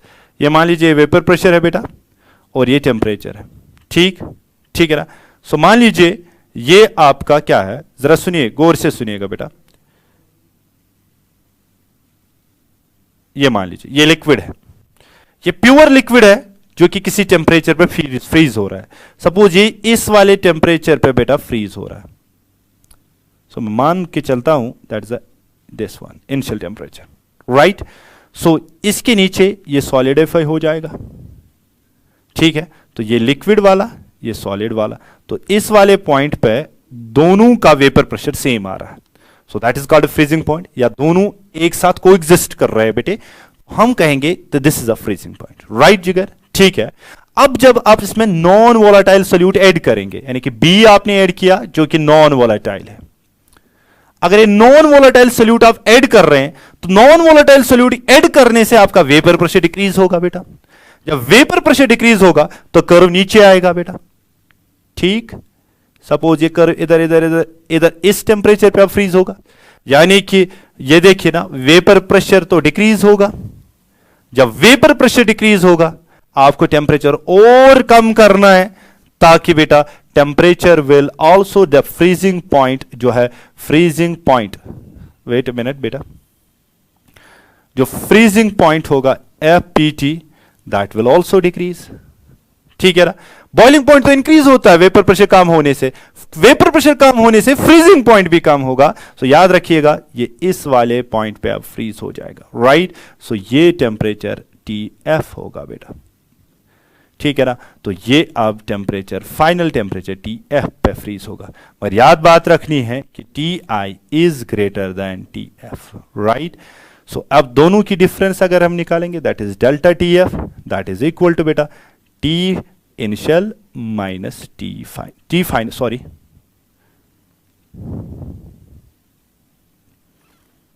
okay, 1 minute, that is T final minus T initial, right. So this is your depression freezing point, right बेटा. So यहां पर जो गैप बन गई है दो टेम्परेचर्स के दरमियान, so ये गैप जो होगी बेटा, this will be delta TF, ठीक है. So this is called a depression freezing point. So the decrease in the freezing point due to the addition of a non-volatile solute to a volatile solvent, this will be called as a depression in freezing point. The depression in freezing point occurs due to the addition of non-volatile solute. Because the non-volatile solute, on addition of non-volatile solute, the vapor pressure decreases. Because of that, the freezing temperature also decreases. Right, beta? So ये होगा delta TF जो depression in freezing point represent करेगा. So this is depression in freezing point. Depression in freezing point. Right, बेटा? Depression in freezing point. और ये graphical treatment है. ये solid वाला हिस्सा है बेटा. यहाँ पर ये solid वाला हिस्सा है. ये liquid वाले हिस्से हैं. ये pure है. ऊपर वाली लाइन pure है बेटा. और ये जो है ये solution है. ये solution है. ठीक है ना, जिसका वेपर प्रेशर आप मेंशन कर रहे हैं. राइट, अब यही प्रूव करनी है आपको बेटा. What is this? This is a qualitative property. Right here, just see. तो देखिएगा बेटा, गौर से देखिएगा प्लीज. हियर वेपर प्रेशर पहले डिक्रीज होता है बेटा due to the addition of non volatile solute. Number of moles of non volatile solute करने से, और because of that freezing point जो है बेटा वो भी डिक्रीज हो रहा है. ठीक है, राइट. तो मैं क्या कहूं बेटे, देखिए ना, depression in freezing point increase हो रहा है, नंबर ऑफ ये हो रहा है. तो मैं क्या कहूं, डेल्टा TF जो होगा बेटा that will be directly proportional to M. यानी कि डेल्टा TF यानी कि depression in freezing point will be directly proportional to the molality of the solution. यानी कि कितने मोल्स आपने ऐड किए हैं उतना डिप्रेस फ्रीजिंग पॉइंट होगा. ठीक है ना. Okay, so this is molality of the solution. अभी मैंने दिखाया आपको. So delta TF is equal to बेटा किसके बराबर आएगा, KF आएगा, इनटू क्या करेंगे बेटे, molality. So this becomes the equation, final equation for the depression in freezing point, and this constant is called molal depression constant. Depression constant. Right, molal depression constant. Right बेटा, and this called molality and this called depression in freezing point. इसको हम कहते हैं cryoscopic constant भी, cryoscopic constant भी. ठीक है ना. And it is also characteristic of solvent, यानी कि ये डिपेंड करता है, depends on nature of solvent, on nature of solvent. किसी और चीज पे डिपेंड नहीं करता है, बल्कि ये नेचर ऑफ सॉल्वेंट पे डिपेंड करता है. ठीक है, नेचर ऑफ सॉल्वेंट पे. जैसे वाटर है बेटा, इसका बेटा क्या है, इसका KF वैल्यू जो है बेटा दैट इज 1.86. राइट जिगर, ये न्यूमेरिकल्स में काम आ जाएगा. तो वाटर का KF वैल्यू इतना होता है. And what will be the unit of this KF, that is delta TF divided by बेटा M, that will be equal to KF. So the unit will be same as that of this, that is Kelvin. So it will be mole inverse and it will be kg. Right jigar? So this will be the unit of this. इसको define कैसे करेंगे? When there will be a depression of freezing point, when the solution has the molality 1 mole. ठीक है ना, 1 molar solution is there. Right बेटा? अब हमें ये prove करना है कि it is a colligative. ये प्रूव हो गई ना बेटा. जस्ट देखिएगा, delta TF is directly proportional to M, यानी कि molality of the solution, that means number of moles. So number of moles पे ये डिपेंड करती है. So we can simply say it is a colligative property. Right, चलिए अब देखते हैं बेटे, अब मॉलिक्यूलर मास कैसे निकालेंगे. राइट, सपोज ये आपका बीकर है बेटा. इस बीकर में आपने क्या लिया है बेटा, आपने सॉल्वेंट लिया है, लेट A. इसका क्या लिया है, MA ग्राम्स लिए हैं आपने बेटे. ठीक, अब इसमें आपने ऐड किया है MB ग्राम्स, किसके, नॉन वोलेटाइल सोल्यूट के. ठीक है, तो ये नंबर ऑफ मोल्स बनेगा किसके बराबर, MB divided by its molecular mass. Right जिगर, वेरी वेरी सिंपल, गौर से देखिएगा. ठीक है, तो अब देखिएगा, हमने अभी इक्वेशन डिराइव की, delta TF is equal to बेटा KF इंटू बेटा number molality. Right, so delta TF किसके बराबर निकलेगा, that will be equal to KF into बेटा क्या करेंगे, molality, that is number of moles of B divided by what बेटा, mass of A, लेकिन ये kg में होना चाहिए. राइट, सो देखिएगा, delta TF is equal to बेटा क्या होगा, KF. ठीक है, इंटू नंबर ऑफ मोल्स किसके बराबर है, MB divided bye MMB into क्या करेंगे बेटे, इंटू क्या करेंगे 1000, क्योंकि हमने MA को किस में लिया है बेटा, हमने MA को ग्राम्स में लिया है। ठीक है, इसको सबस्टिट्यूट यहां करेंगे तो क्या निकलेगा, MMB that will be equal to KF into बेटा क्या करेंगे MB इंटू क्या करेंगे बेटा 1000, राइट, डिवाइड क्या करेंगे बेटे, दैट इज डेल्टा TF, ठीक है ना, इंटू बेटा क्या लिखेंगे MA into grams. So this becomes the equation by which you can calculate what beta molecular mass of this solute. Right, Jigar? Right, my dear students. So this was the question. And next question, let's see now what is the next question. Okay, beta. This is now chapter number 3rd. That is called electrochemistry. ठीक है? Electrochemistry chapter number 3rd. And it also contains beta 5 marks. ठीक है? So इसमें सबसे पहला question जो है, what is that? State Faraday's laws of electrolysis. You have to simply give the statement of the Faraday's laws of electrolysis. Right, जिगर? और आपको simple statement और उसके अलावा उसकी mathematical equation put करनी है, बाकी कुछ और नहीं लिखना है बेटा आपके एग्जाम्स में, सिंपली रिवीजन एग्जाम्स के लिए चल रहा है, कॉम्पिटिटिव एग्जाम्स के लिए नहीं बल्कि बोर्ड एग्जाम्स के लिए। तो आपको सिंपल इसकी डेफिनेशन पता होनी चाहिए, इसका स्टेटमेंट पता होना चाहिए और इसका मैथमेटिकल इक्वेशन लिखना होगा। ठीक है, चलिए देखते हैं। So question number 1 from the electrochemistry, what is that? State Faraday's laws of electrolysis. What is the statement of the Faraday's laws of electrolysis? सबसे पहले बेटे आपको याद होना चाहिए जो ये laws of electrolysis है dear, these are the quantitative aspect of electrolysis. Quantitative aspect of electrolysis. ये जो laws है बेटे, ये quantitative aspect है किसका बेटा, electrolysis का। ये बात आपको याद होनी चाहिए। What is this quantitative aspect, dear students? Quantitative aspect का मतलब जो इलेक्ट्रोलिसिस होगी तो उस वक्त जो प्रोडक्ट्स बनेंगे उन प्रोडक्ट्स की तादाद क्या होगी, यानी कि उनका कंसंट्रेशन कितनी होगी, उनका अमाउंट कितना होगा, वो कैलकुलेट करने के लिए हम यूज करते हैं बेटे Faraday's laws of electrolysis, and that aspect is called quantitative aspect of electrolysis. Right, इससे पहले मैं स्टेट करूं बेटे ये लॉज क्या है, इससे पहले मैं थोड़ा ब्रीफ इंट्रोडक्शन दूंगा। ये जो क्वांटिटेटिव एस्पेक्ट ऑफ इलेक्ट्रोलिसिस है ये हम एक्सप्लेन करते हैं in terms of two laws. In terms of two laws, कितने लॉज में बेटा करते हैं, दो लॉज में हम इसको करते हैं। जिगर गौर से समझ लीजिएगा मैं क्या कहूंगा, in terms of two laws. ठीक है ना, and these are called Faraday's laws of electrolysis. इनको हम कहते हैं Faraday's laws of electrolysis. Right जिगर, लॉज ऑफ इलेक्ट्रोलिसिस। ठीक, फैराडेज लॉज ऑफ इलेक्ट्रोलिसिस हम इसको कहते हैं। राइट जिगर, ठीक। Now Faraday's laws of electrolysis हमें क्या देते हैं, quantitative aspect of electrolysis. Means कि अगर इलेक्ट्रोलिसिस हम करवा रहे हैं किसी चीज की तो उस इलेक्ट्रोलिसिस में जो प्रोडक्ट बन रहा है उसका अमाउंट कितना बन रहा है वो हम देखेंगे इस लॉ के जरिए। ठीक है ना, तो सबसे पहला लॉ हम देखने जा रहे हैं, that is A, that is first law of electrolysis. First law of electrolysis, what is this first law of electrolysis? Just have a look here, my dear student, just have a look. So very simple it is. ये बहुत ही simple है बेटा, इसको गौर से समझ लीजिए। Suppose आपके पास एक इलेक्ट्रोलिटिक सेल है बेटा, इस इलेक्ट्रोलिटिक सेल में दो इलेक्ट्रोड्स होते हैं बेटे, आपने पढ़ा होगा ये दो इलेक्ट्रोड्स होते हैं और बीचों बीच एक इलेक्ट्रोलाइट होता है बेटा, मोल्टन और एक्वस स्टेट में। They are externally connected with a battery, these electrodes. This is a positive terminal and this is negative terminal. So this is your positive and this is your negative. ठीक है ना, इस positive को हम anode कहते हैं जिगर और इस नेगेटिव को हम बेटे कैथोड कहते हैं। Right, very simple. अब मुझे जाना नहीं है पूरे इलेक्ट्रोलिसिस पे, यहां पर ऑक्सीडेशन होती है बेटा और यहां पर रिडक्शन होती है बेटे। राइट जिगर, वेरी गुड।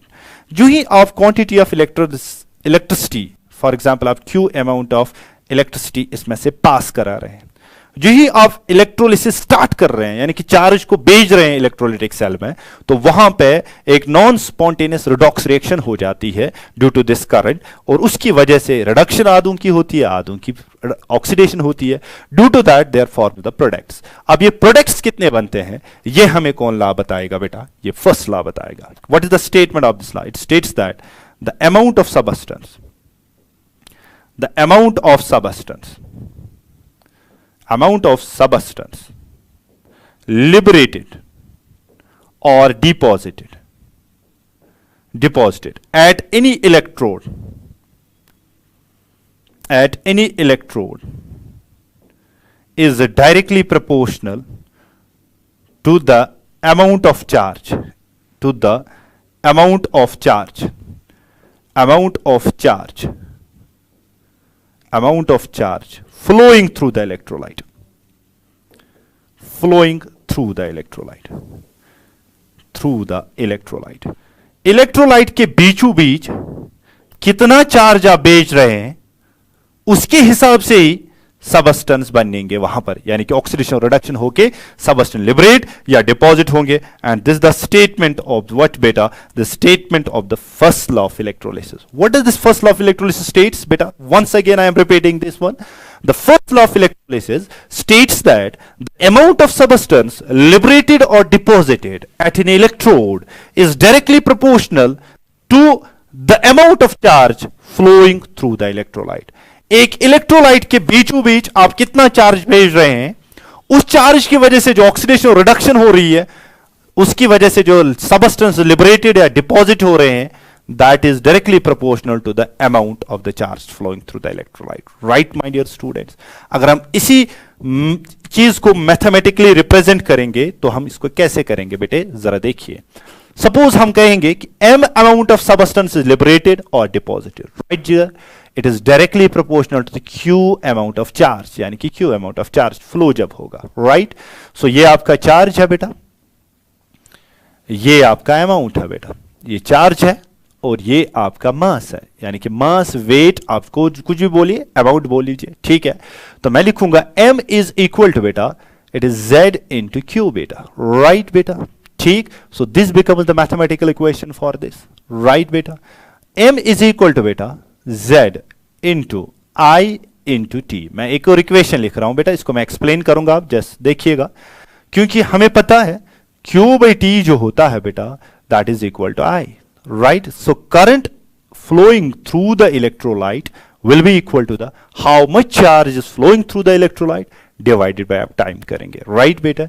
So ये करंट जो होगी ये आपकी एम्पियर्स में होगी बेटा, एम्पियर्स में होनी चाहिए जब आप इसको यूज करेंगे, और ये टाइम जो होगा ये आपको सेकेंड्स में लेना पड़ेगा. राइट बेटा? ये आपको सेकेंड्स में लेना है. ठीक है. सो मैं क्या कहूं, अमाउंट ऑफ सबस्टेंस लिबरेटेड और deposited at an electrode that is equal to some constant, and this constant is called z into बेटा how much current you are flowing through the electrolyte into बेटा how for which time you are supplying this current to the electrolyte. Right? And this z is a very important constant, and what is this? This is called electrochemical equivalent. इसको हम electrochemical equivalent बोलते हैं. Right? Electrochemical equivalent. What is this electrochemical equivalent बेटा? It is different for different substances. ये different substances का different value होगा. What is this electrochemical equivalent? Electrochemical equivalent may be defined as the mass of the substance liberated or deposited of that substance when the current is 1 ampere and the time is 1 second. जब भी आप कोई substance liberate या deposit देखेंगे कितना होगा, जब आप करंट 1 एम्पियर उस इलेक्ट्रोलाइट में से पास कर देंगे 1 सेकेंड के लिए, so that will be equal to z. तब ये z होगा. राइट बेटा? सो कब होगा ये? When I is equal to बेटा 1 ampere and the time is equal to beta 1 second. Right, my dear students? Right, dear students? So the basic statement and the mathematical equation, basic mathematical equation that can be asked in your examination board 2021 में. So that was the first law of electrolysis. So फिर से मैं repeat कर रहा हूँ, first law of electrolysis क्या कहता है? अगर आपके पास एक इलेक्ट्रोलिटिक सेल है बेटा, उस इलेक्ट्रोलिटिक सेल में से आप करंट को फ्लो कर रहे हैं किसी टाइम के लिए, फिर आप देख रहे हैं कि कोई सबस्टेंस बढ़ रही है, लिबरेट हो रही है. अब मैथमेटिकली हम उसको कैलकुलेट करेंगे कि वो सबस्टेंस कितनी लिबरेट हुई है या कितनी डिपॉजिट हुई है. That will be equal to बेटा z into I into T. What is z बेटा? z is simply electrochemical equivalent बेटा, I is simply current and T is simply time and M is the amount of substance liberated or deposited, that is mass, that is grams में लेंगे हम इसको बेटा, ये grams में कितना mass liberate या deposit होगा. Right jiggers? Right dear students? Right? This is very very simple. And the second thing I have told you, electrochemical equivalent हम किसको कहेंगे? Electrochemical equivalent is simply the mass of the substance liberated or deposited when the current flowing through the electrolyte is 1 ampere and that for which time beta? For 1 second time, right? Now moving on to the second law of electrolysis, right beta? Now the second one, what is this called beta? Second law of electrolysis. Second law of electrolysis. Electrolysis. Second law of electrolysis, right dear students? Second law of electrolysis. What is second law of electrolysis? Very very simple it is बेटा. क्या है? अगर हमारे पास एक से ज्यादा electrolytic sales होंगे बेटा, ये स्टेटमेंट देखिएगा, सुनिएगा गौर से, ये एक इलेक्ट्रोड, ये दूसरा इलेक्ट्रोड, ये तीसरा, ये चौथा, कि अगर हमारे पास एक से ज्यादा इलेक्ट्रोलाइटिक सेल्स होंगे बेटे और हमने उनको कनेक्ट किया होगा इन सीरीज, हमने उनको कनेक्ट किया है बेटे सीरीज में, राइट? ठीक है ना? ठीक है, तो ये नेगेटिव, ये पॉजिटिव, तो इसका मतलब ये नेगेटिव, ये पॉजिटिव, ठीक है ना? ये नेगेटिव और ये पॉजिटिव, राइट बेटा? ठीक है. So when we have a more than one type of electrolytic cell, अगर हमारे different types of electrolytic cell है और हमने उनको कनेक्ट किया है बेटे क्या? सीरीज में, राइट? सपोज हम करेंगे बेटे, यहां पर आपका बेटा क्या है? यहां पर आपका कॉपर सल्फेट सोल्यूशन आपने लिया है और यहां पर आपने क्या लिया है बेटा? आपने जिंक सल्फेट सोल्यूशन लिया है, राइट बेटा? तो यहां पर जो आयंस बनेंगे वो बनेंगे Zn2 पॉजिटिव आयंस और बनेंगे SO4 2 नेगेटिव आयंस, राइट? और यहां पर जो आयंस बनेंगे जिगर, वो क्या बनेंगे? That will be formed as copper 2 positive ions और यहां बनेंगे बेटे SO4 2 नेगेटिव आयंस, राइट बेटा? यानी कि सॉल्यूशन में प्रेजेंट होंगे, right?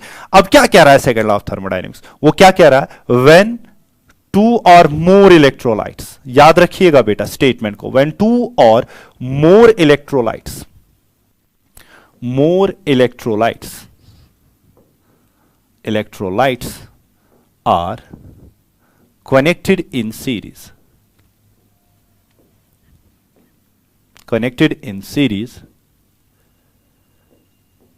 the ratio of masses of substances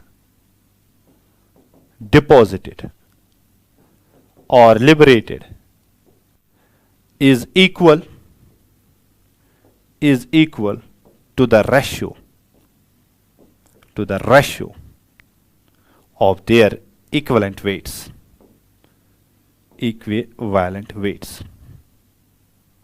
right जिगर? सिंपल स्टेटमेंट है. क्या है स्टेटमेंट बेटा?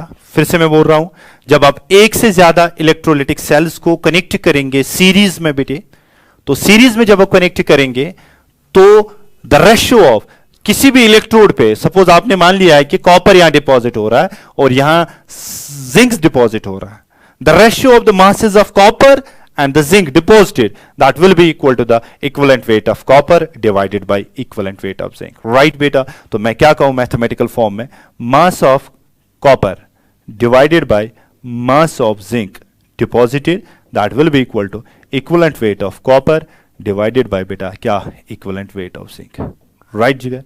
So this is the what beta? This is a very very simple law. What is this called beta? Second law of electrolysis, right बेटे? Score से सुनिएगा, ये क्यों हो रहा है बेटा? अगर आप देखेंगे कि ये क्यों हो रहा है, ये क्यों हो रहा है? बिकॉज सिंपल एक है कि यहां जब भी सीरीज में कोई अरेंजमेंट होता है बेटा, फिजिक्स में आपने पढ़ा होगा, जब भी सीरीज में अरेंजमेंट होता है तो उस वक्त अमाउंट ऑफ चार्ज फ्लोइंग जो होता है वो सेम होता है हर किसी में, ठीक है ना? यानी कि current flowing through all the resistors और through all the substance which are connected in series is same. तो सेम होगी तो उसकी वजह से ratio of the masses of substance जो होगा वो सेम होगा. तो हम कहेंगे रेशियो ऑफ द इक्विवेलेंट्स जो होगा, यानी कि the number of equivalents of one substance, यानी कि mass into equivalent weight, that is equivalent number of equivalents. So simple कहेंगे हम इसको, और एक मैं लिखूंगा number of equivalents of copper, that will be equal to number of equivalents, right बेटा? That will be equal to the number of equivalents, ठीक है? That will be equal to the number of equivalents of zinc, right? So ये same होगा बेटा. सो ये है second law of second law of what बेटा is what beta? It is second law of 1 minute. ठीक है,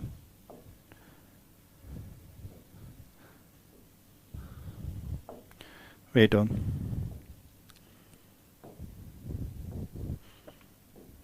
ये होगा जिंक, ये होगा कॉपर, राइट। ठीक है, तो ये होगा actually, this is the actually the law of equivalence यहाँ पे ओबे होता है, एंड दिस इज कॉल्ड बेटा सेकंड लॉ ऑफ इलेक्ट्रोलिसिस। ठीक है, आई होप आपने इसको अंडरस्टैंड किया होगा। Moving on to the next question now, जल्दी जल्दी बेटे। What is Kohlrausch's law and what are its applications? Right बेटे, कोलराशेस लॉ क्या है और इसकी एप्लीकेशंस क्या है? सबसे पहले बेटे कोलराशेस लॉ क्या है, कोलराशेस लॉ किसके लिए एप्लीकेबल होता है? ठीक है ना, सबसे पहले मैं बता दूंगा आपको, कोलराशेस लॉ एप्लीकेबल होता है for strong electrolytes as well as weak electrolytes. Right बेटा, ये दोनों इलेक्ट्रोलाइट्स के लिए एप्लीकेबल होता है। राइट, सिंपल आप याद रखिएगा। What does this law states? ये लॉ क्या कहता है कि अगर आपके पास कोई इलेक्ट्रोलाइट है और आपने उसकी इनफाइनाइट डाइल्यूशन कर दी है, जब इनफाइनाइट डाइल्यूशन करेंगे आप, तब आप जाके देखेंगे उसकी मोलर कंडक्टेंस कितनी होगी या इक्विवेलेंट कंडक्टेंस कितनी होगी। तो उसको निकालने के लिए हम कौन सा लॉ इस्तेमाल करते हैं बेटे? That is called Kohlrausch's law. So the statement goes right here, the states that the limiting molar conductivity, यानी कि मोलर कंडक्टेंस, हम इसको ऐसे रिप्रेजेंट करेंगे बेटे, एक मिनट ठहरिए आप, 1 minute. Molar conductance at infinite dilution, हम इसको ऐसे रिप्रेजेंट करेंगे। लिमिटिंग मोलर कंडक्टेंस का मतलब molar conductance at infinite dilution of an electrolyte जो होगा बेटा is equal to the sum of the molar conductances, यानी कि मोलर कंडक्टेंसेस किनकी सम के बराबर? Molar conductances of the ion, anions and cations, ठीक है ना, मल्टीप्लाइड बाय देयर नंबर, जो उनका नंबर होगा उस फॉर्मूला यूनिट में, of the electrolyte irrespective of their nature, यानी कि उनके नेचर पे डिपेंडेंट नहीं होता। मैं आपको समझाऊं कैसे बेटे। फॉर एग्जांपल आपके पास AX और BY है, फॉर एग्जांपल एक इलेक्ट्रोलाइट है बेटे, जब ये टूट जाएगा पानी में, जब इसको डुबो देंगे यानी कि डिसोल्व करेंगे, तो ये टूट जाएगा, किस में टूट जाएगा?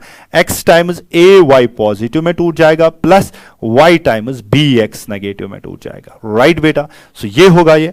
नाउ इसकी मोलर कंडक्टेंस, जब हमने इनफाइनाइट डाइल्यूशन की है तो इसकी मोलर कंडक्टेंस इनफाइनाइट डाइल्यूशन हम लिखेंगे AX/BY, that will be equal to, यानी कि एरो का मतलब इक्वल टू, ये क्या है? X इंटू बेटा क्या करेंगे? Molar conductance infinite dilution of AY positive कितना होगा, प्लस हम करेंगे Y टाइम्स, यानी कि कितनी बार ये आयन है बेटा, that is molar conductance at infinite dilution of BX negative. Right बेटा, so this law is called Kohlrausch's law. So simple speaking में हम क्या कहें बेटे, अगर हमारे पास कोई इलेक्ट्रोलाइट होगा, हम उस इलेक्ट्रोलाइट की इनफाइनाइट डाइल्यूशन पे मोलर कंडक्टेंस निकालना चाहेंगे, तो हम सिंपली क्या करेंगे, वो जो इलेक्ट्रोलाइट होगा उसको हम बांट देंगे इनटू आयन्स, और उन आयन्स की मोलर कंडक्टेंस को देखेंगे कितनी होगी, और उनको मल्टीप्लाई करेंगे अपने अपने नंबर से जो उनका फार्मूला यूनिट में होगा, और फिर दोनों को ऐड करेंगे बेटे। सो that will B called as what beta? That will be simply called as a Kohlrausch's law. ठीक है ना, मैं एग्जांपल से समझाऊंगा बेटे आपको, जरा देखिएगा। देखिए फॉर एग्जांपल आपका NaCl है बेटे, आप NaCl की molar conductance at infinite dilution निकालना चाहेंगे, तो कैसे निकालेंगे? पहले आप इसको तोड़ देंगे into ions, that is Na positive plus Cl negative. देखिए बेटा फॉर्मूला यूनिट में Na कितना है? एक ही है, और Cl कितना है? एक ही है बेटा, ये गौर से देखना है बेटा। दैट इज इनफाइनाइट डाइल्यूशन पे NaCl का मोलर कंडक्टेंस कितना होगा? दैट विल बी सिंपली इसका 1 मल्टीप्लाई होगा इनटू बेटा molar conductance of Na positive plus क्या करूंगा बेटा, molar conductance infinite dilution of Cl negative. Right बेटा, ठीक है, ये एग्जाम्पल नंबर 1। बी एग्जाम्पल अगर हम देखें जल्दी जल्दी से बेटे, अगर हमारे पास Al2SO4 होल 3 है, ऐसा कोई इलेक्ट्रोलाइट है बेटा, ठीक है ना, इसका मोलर कंडक्टेंस इनफाइनाइट डाइल्यूशन है, इक्विवेलेंट कंडक्टेंस इनफाइनाइट डाइल्यूशन निकालना है, तो हम क्या करेंगे? हम लिखेंगे ट्वाइस Al बेटा, ये जो है ये पावर चढ़ जाता है, यानी कि 3 पॉजिटिव बेटा, प्लस क्या करेंगे, ये SO4 जो है ये 3 टाइम्स SO4 है बेटा, और इसका पावर कितना रहेगा? ये वाला जो है यानी कि 2 जो है, ये इसका पावर चलेगा माइनस में बेटा, ठीक है। तब ये क्या होगा बेटा, इसकी molar conductance at infinite dilution वो हो गया Al2SO4 होल 3 बेटा। Right, that will be equal to बेटा किसके बराबर होगा? ट्वाइस बेटा molar conductance at infinite dilution of Al3 positive, ठीक है। और ये क्या होगा बेटा, प्लस कर देंगे 3 टाइम्स इनफाइनाइट डाइल्यूशन पे मोलर कंडक्टेंस कितनी बनती है? SO4 2 negative. राइट, तो दिस इज कॉल्ड बेटा what, how you can calculate the molar conductance at infinite dilution for what beta, for a strong or a weak electrolyte, ठीक है ना, as per which law बेटा, कोरराशेस law. फिर से मैं statement बता रहा हूं, व्हाट इज कोरराशेस लॉ बेटा, गौर से समझ लीजिएगा उस स्टेटमेंट को। कोरराशेस लॉ कहता है the limiting the molar conductance at infinite dilution, आपको इस तरह भी लिख सकते हैं the molar conductance at infinite dilution, या लिखेंगे the limiting molar conductivity of an electrolyte is equal to the sum of the molar conductivities of the anions and cations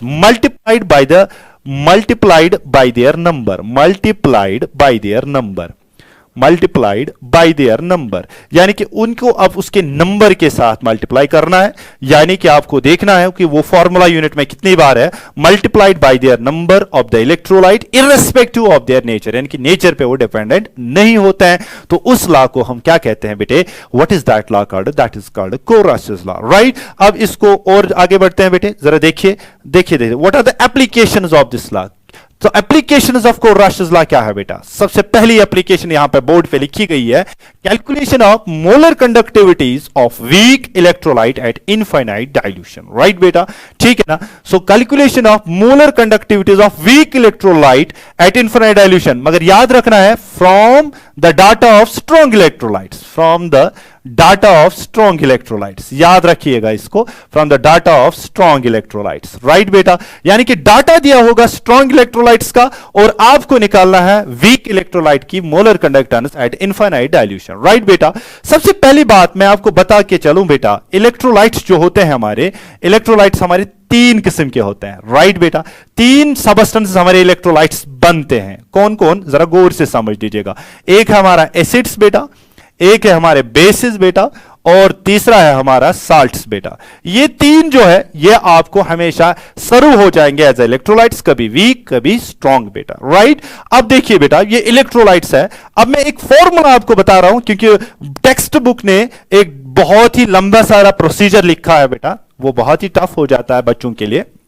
अब मैं क्या करूंगा, मैं आपको एक ट्रिक बता के रखूंगा, अगर आपको एंट्रेंस में आ जाए या बोर्ड एग्जाम में आ जाए, how you can calculate the molar conductivities of a weak electrolyte eight infinite dilution, numerical अगर दी होगी तो आप कैसे उसको सॉल्व करेंगे बेटे। तो हम क्या करेंगे बेटे, याद रखिएगा कोई एसिड अगर हमारे पास है जो कि इलेक्ट्रोलाइट एड यूज होता है, for example it is a strong electrolyte, right बेटा, it is a strong electrolyte, ठीक है, ठीक है, ये मान के चलेंगे हम ये स्ट्रॉन्ग इलेक्ट्रोलाइट है, ठीक है। चलिए ये एसिड 1 होगा, ठीक है, तो वहां पे कॉम्बिनेशन में दिया होगा, ये मैंने बहुत बार ट्राई करके देखा है, इसलिए मैंने इसको ट्रिक बनाया है, मैंने बहुत बार अपना आप रिपीट इसको किया है, बहुत बार ट्राई करके न्यूमेरिकल्स में।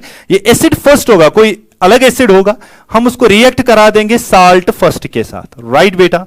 यानी कि कोई साल्ट होगा दिया होगा, हम उनको मिला देंगे, आपको कॉम्बिनेशन खुद बनानी है, ठीक है। तो वहां पे क्या मिलेगा बेटा, आपको एसिड सेकंड मिलेगा, यानी कि वही एसिड वापस नहीं मिलेगा, आपको कॉम्बिनेशन बना के आपको साल्ट सेकंड मिलेगा, राइट बेटा, ठीक है। ये पहली वाली फॉर्मूला है बेटा, राइट। इसको मैं फिर से मैं एक्सप्लेन अभी करूंगा। दूसरी फॉर्मूला क्या है, हमारे पास बेस अगर होगी कोई बेटा, बेस फर्स्ट अगर है तो ये हम साल्ट फर्स्ट के साथ किसी दूसरे साल्ट के साथ रिएक्ट करा देंगे, तो यहां पर क्या मिलेगा आपको बेस सेकंड मिलेगी प्लस मिलेगा आपको salt second, right dear students, very very simple, these are very to important tricks to calculate the molar very in short time बेटा, within a fraction of time you can calculate it, but you have to make it much more in a particular way, right. So देखिए बेटा मैं आपको एक example बता रहा हूं, देखिए फिर से मैं समझा रहा हूं, एक एसिड होगा उसको आपने डिफरेंट साल्ट के साथ रिएक्ट किया तो वहां पे एसिड बनेगा, लेकिन वो एसिड नहीं होगा जो आपने स्टार्टिंग में यूज किया था, और वो साल्ट बनेगा, वो साल्ट नहीं होगा जो आपने स्टार्टिंग में यूज किया था। उसी तरह बेस की हालत भी यही होगी, ठीक है ना। सपोज मैं आपको दे रहा हूं बेटा, फॉर एग्जांपल आपके पास NaCl है बेटा, आपके पास HCl है, वेट अ मिनट, यस आपके पास HCl है, आपके पास CH3COH है, और आपके पास CH3COONA, ये कॉम्बिनेशन दी गई, इसकी मोलर कंडक्टेंस दी हुई है, इसकी दी हुई है, इसकी दी हुई है, और आपको ये निकालनी है बेटे, राइट, ये आपको निकालनी है। जरा क्या करेंगे बेटे, ये साल्ट एसिड लग रहा है मुझे, वही फॉर्मूला लगेगी, acid plus salt, acid plus salt, कभी आपको बेस नहीं मिलेगी, बेस एसिड नहीं मिलेगा, ऐसे कभी आपको ऐसे क्वेश्चंस में कभी नहीं मिलेगा। मैंने बहुत बार ट्राई किया, देखूं मैं ऐसा क्वेश्चन मैंने नहीं देखा कि एसिड बेस के साथ नहीं होगा, बल्कि एसिड साल्ट बेस साल्ट होगा, कॉम्बिनेशन यही रहेगी, ठीक है ना। देखिए NaCl और HCl और ये, ठीक है ना। सपोज मैं कर रहा हूं, देखिए मैं क्या करूंगा, गौर से सुनिएगा, मैं ले रहा हूं बेटा CH3COH, राइट, प्लस मैं करूंगा NaCl बेटा, ठीक है ना। मैंने एसिड ए लिया, A1 लिया मैंने एसिड फर्स्ट, और मैंने ले साल्ट फर्स्ट, राइट। कर दीजिए कॉम्बिनेशन, CH3COH H पॉजिटिव को छोड़ेगा, वो H पॉजिटिव Cl को ले लेगा, तो HCl बनेगा, प्लस बनेगा CH3COONA।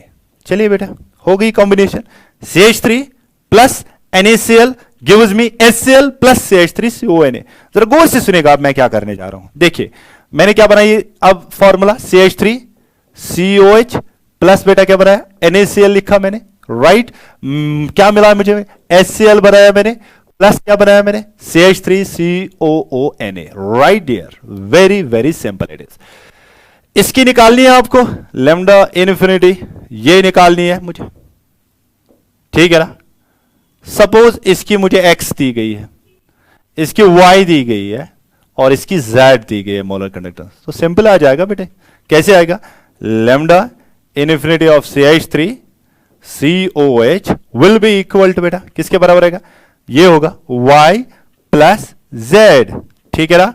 ये तो यहां से प्लस था ना, तो इस साइड में जाएगा तो माइनस बन जाएगा, -x, राइट। तो मैं ऐसे, अब आपको ये थोड़ा टफ लगेगा, इसको मैं सॉल्व करूंगा ऐसे, प्लस ये होगा x, ठीक है ना। This plus x is equal, arrow का मतलब इज इक्वल टू वो साइड वाला, ठीक है, वेट, ठीक, ओके। अगर हम देखेंगे lambda infinity CH3COH that will be equal to y plus z, ये फिर माइनस कर देंगे x को, ठीक है। तो इस फॉर्मूला से आपको आंसर मिलेगा, राइट बेटा। So this was the application number first, how you can calculate what बेटा molar conductance of a weak electrode from the data of strong electrodes, right. Just have a look now. Second क्या है बेटा, determination of dissociation constant of weak electrode. इससे पहले और एक application, ये third है बेटा, सेकंड है, जरा देखिए एक मिनट, हाँ ये पहली थी, ये सेकंड है।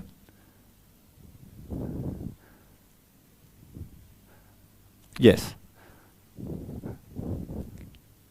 beta, determination of degree of dissociation of weak electrolyte. as you people know in 11th class में भी आपने पढ़ा है, weak electrolytes जो होते हैं वो incomplete dissociate होते हैं बेटा, incomplete dissociate होते हैं। क्या होते हैं बेटे, incomplete dissociate।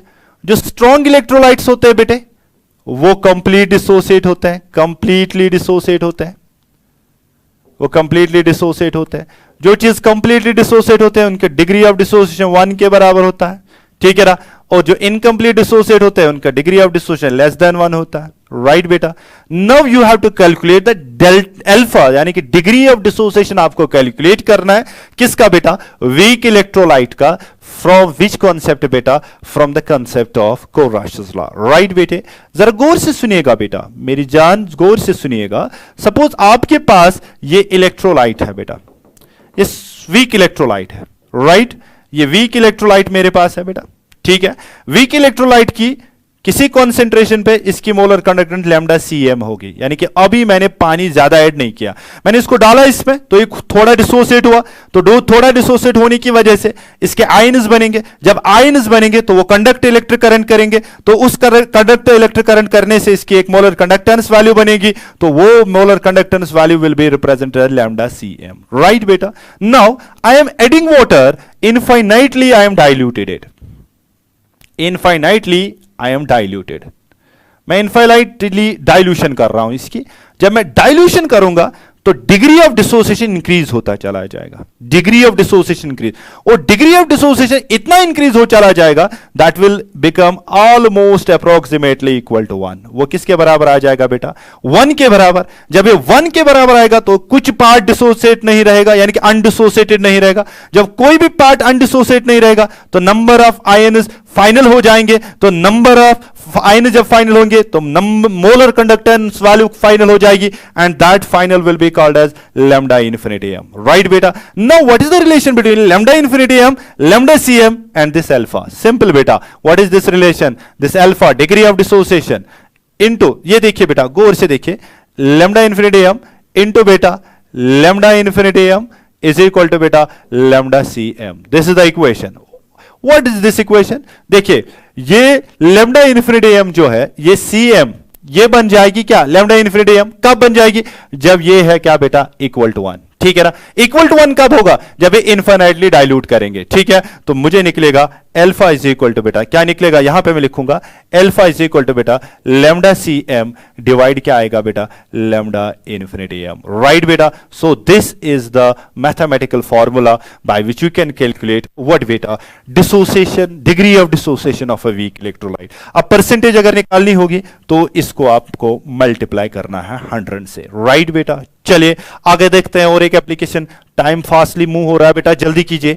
Determination of dissociation constant के ऑफ अ वीक इलेक्ट्रोलाइट, यानी कि वीक इलेक्ट्रोलाइट अगर आपके पास है, सपोज आपके पास HX वीक इलेक्ट्रोलाइट है, जब डिसोसिएट होगा incompletely into H positive and X negative, right there students, ठीक है। तो इनकम्प्लीट डिसोसिएट हुआ, हम मान के चलेंगे कि यहां 1 है, जब ये डिसोसिएट नहीं हुआ था तो 0 था, ये भी 0 था, ठीक है ना। मैं सपोज करूंगा alpha is degree of dissociation, right. तो ये थोड़ा थोड़ा डिसोसिएट हो रहा है बेटा, डिग्री ऑफ डिसोसिएशन है ये, ठीक है ना। तो मैं क्या कहूंगा कितना रहेगा 1 माइनस अल्फा, ठीक है ना। अल्फा हिस्सा डिसोसिएट हुआ, बचा कितना यहां पर HX का 1 माइनस अल्फा, तो ये अल्फा होगा, ये अल्फा होगा। सपोज हम करेंगे C is concentration, C is concentration हमने ली थी, ठीक है। जब C कंसेंट्रेशन थी तो ये क्या बनेगा 1 माइनस अल्फा बेटा, ठीक है। तो ये क्या बनेगा C अल्फा, ये क्या बनेगा C alpha. Now see this one, very very simple. Weak electrolytes जो होते हैं ना वो हमेशा इक्विलिब्रियम पर रहते हैं, ठीक है ना। वीक इलेक्ट्रोलाइट्स का डिसोसिएशन इक्विलिब्रियम पर रहता है with dissociated and the undissociated part. Ionic equilibrium में आपने पढ़ा होगा बेटा 11th क्लास में। देखिए अब अगर ये इक्विलिब्रियम पे रहता है तो यहां पर एक कांस्टेंट रहेगा यहां पर, ठीक है ना। सो इक्विलिब्रियम कांस्टेंट किसके बराबर रहेगा, सपोज आप कहेंगे इक्विलिब्रियम कांस्टेंट किसके बराबर इसमें रहेगा, molar concentration of the products, ठीक है ना। Molar concentration of the products divided by the molar concentration of reactants, molar concentration of H positive into बेटा molar concentration of X negative divide क्या करेंगे molar concentration of HX, right dear students, very simple. So क्या होगा molar concentration of H positive कितना है बेटा C alpha, हाँ molar concentration of ये कितना है C अल्फा, डिवाइड क्या करेंगे बेटा C into 1 minus alpha, molar concentration of what बेटा reactant. So this is equilibrium constant.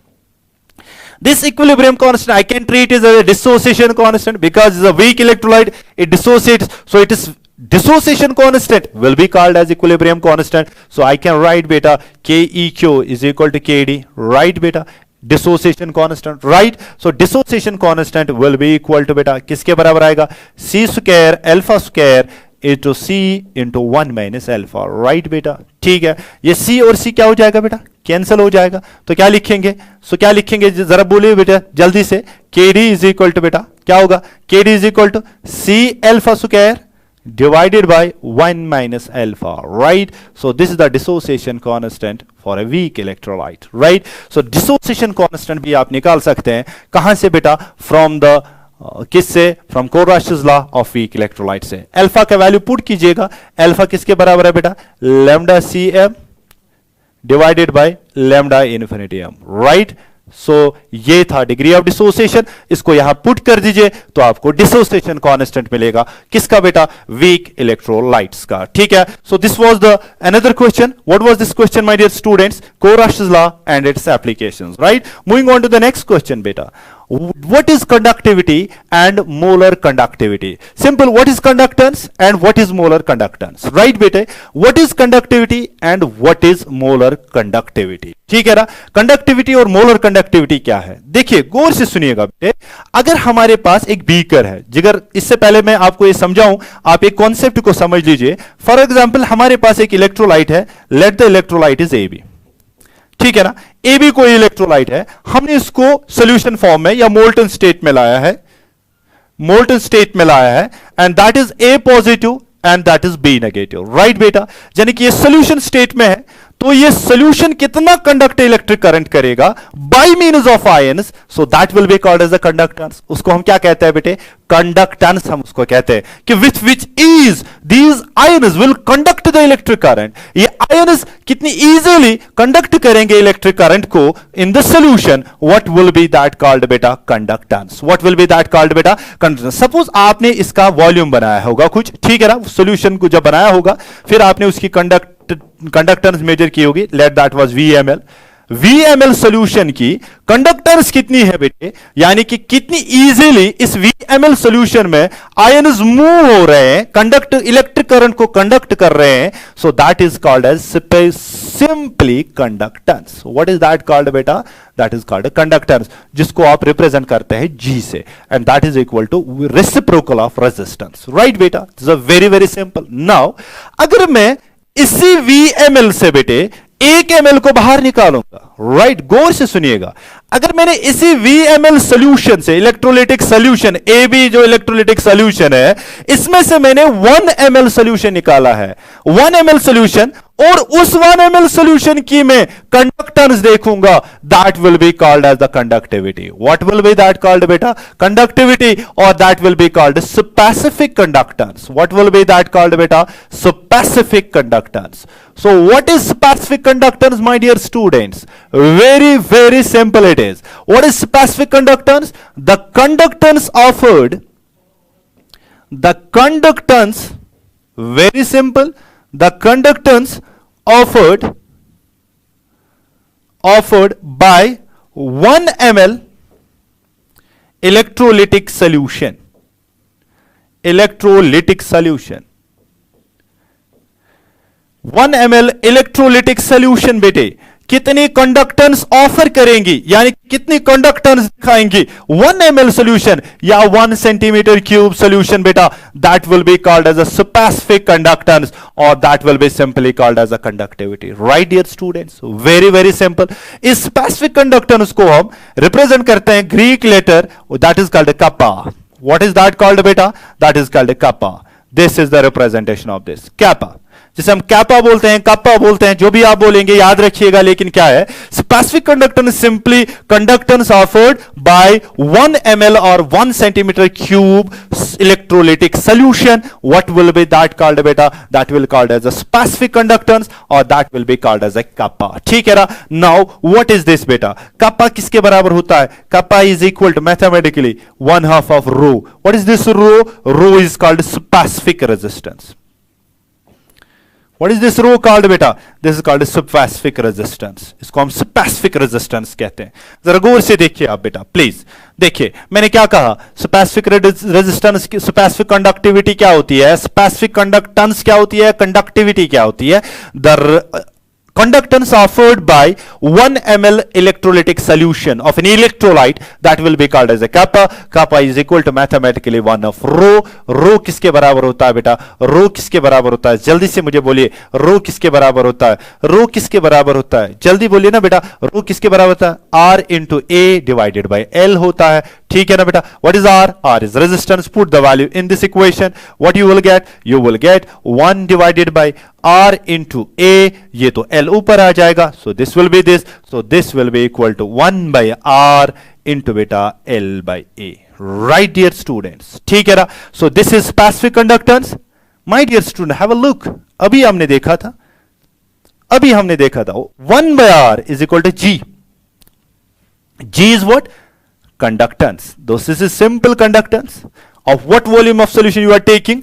This is a conductance offered by 1 ml specific amount of solution. ठीक है? And this L by A, this is called beta cell constant. इसको हम कहते हैं cell constant. ठीक है? Cell constant का unit क्या होगा? ये सेंटीमीटर स्क्वायर, ये एरिया है, ये कैंसल, तो ये बन जाएगा सेंटीमीटर इनवर्स. राइट बेटा, सेंटीमीटर इनवर्स. इसका यूनिट क्या बनेगा? 1 by ओम. तो क्या होगा कापा का यूनिट बेटा? देखिएगा 1 by ओम. ठीक है? 1 by ओम इंटू बेटा 1 by सेंटीमीटर. राइट बेटा, ठीक है? So kappa is equal to बेटा किसके बराबर? 1 by ohm means ohm inverse. ठीक है? It means siemens centimetre inverse. Ohm inverse is called mho Simon centimeter inverse, or it is called Simon centimeter inverse. So the unit, right बेटे? So this is all about what बेटा? Conductivity. चलिए अब देखते हैं दूसरा part इस question में क्या था बेटा? Yes, wait, क्या था? What is conductivity? ये मैंने आपको बता दिया. And what is now molar conductivity? Right? What is now molar conductivity? Just see, molar conductivity होती क्या है? Molar conductivity.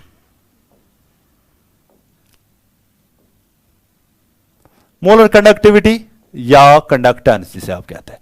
This is represented by lambda M से हम इसको रिप्रेजेंट करते हैं बेटे, lambda M molar conductance. What is this molar conductance? Suppose मेरे पास एक बीकर है बेटे, इस बीकर में मैंने VmL वाटर लिया है, चलिए VmL में लिया है मैंने, ठीक है। इसमें अब एक इलेक्ट्रोलाइट ऐड कर रहा हूं PQ, लेकिन ये PQ जो है मैं इसका 1 मोल ले रहा हूं, ठीक है, गौर से समझ लीजिएगा। आई am adding in electrolyte weather a strong और वीक इलेक्ट्रोलाइट, PQ इसका कंसेंट्रेशन कितना है 1 मोल, किस में ले रहा हूं बेटा VmL ऑफ सॉल्यूशन में, ठीक है। जब VmL सॉल्यूशन में आ जाएगा तो ये P पॉजिटिव और Q नेगेटिव बनाएगा, राइट बेटा। तो 1 मोल ऑफ आयंस बनेंगे, ठीक है ना।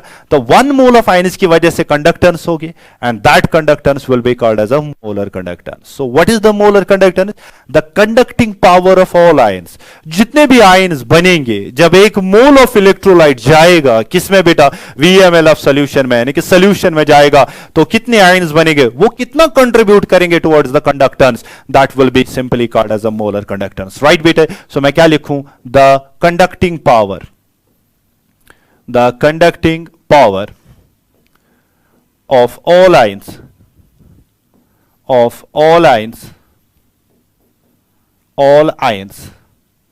when 1 mole of electrolyte of an electrolyte is dissolved in VmL.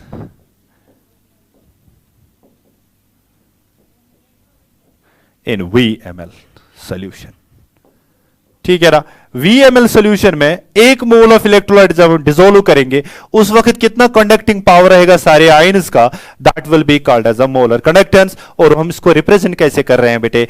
इसको रिप्रेजेंट कर रहे हैं लैम्डा एम से, राइट बेटे। मैथमेटिकली अगर आपको रिप्रेजेंट करना होगा लैम्डा एम किसके बराबर होगा बेटा? देखिए इसमें से 1 ml निकालिए बाहर, इस 1 ml का देखिए कंडक्टेंस कितनी होगी, दैट विल बी कॉल्ड कापा बेटा, इनटू अगर सारे वॉल्यूम से हम मल्टीप्लाई करेंगे तो दैट विल बी 1 ml कितना होगा, that will be kappa. VmL का कितना होगा, that will be lambda M. So इसको VmL से मल्टीप्लाई कीजिए, so this will become the mathematical formula for what बेटा? सिंपल, फिर से मैं अंडरस्टैंड करवाऊंगा बेटे आपको, that is lambda M is equal to kappa into VmL। Sir कैसे आया? देखिए मैंने एक सोल्यूशन बनाया, कितना ml बनाया VmL, लेकिन VmL के सोल्यूशन के कंडक्टेंस को मैं क्या कह रहा हूं बेटा?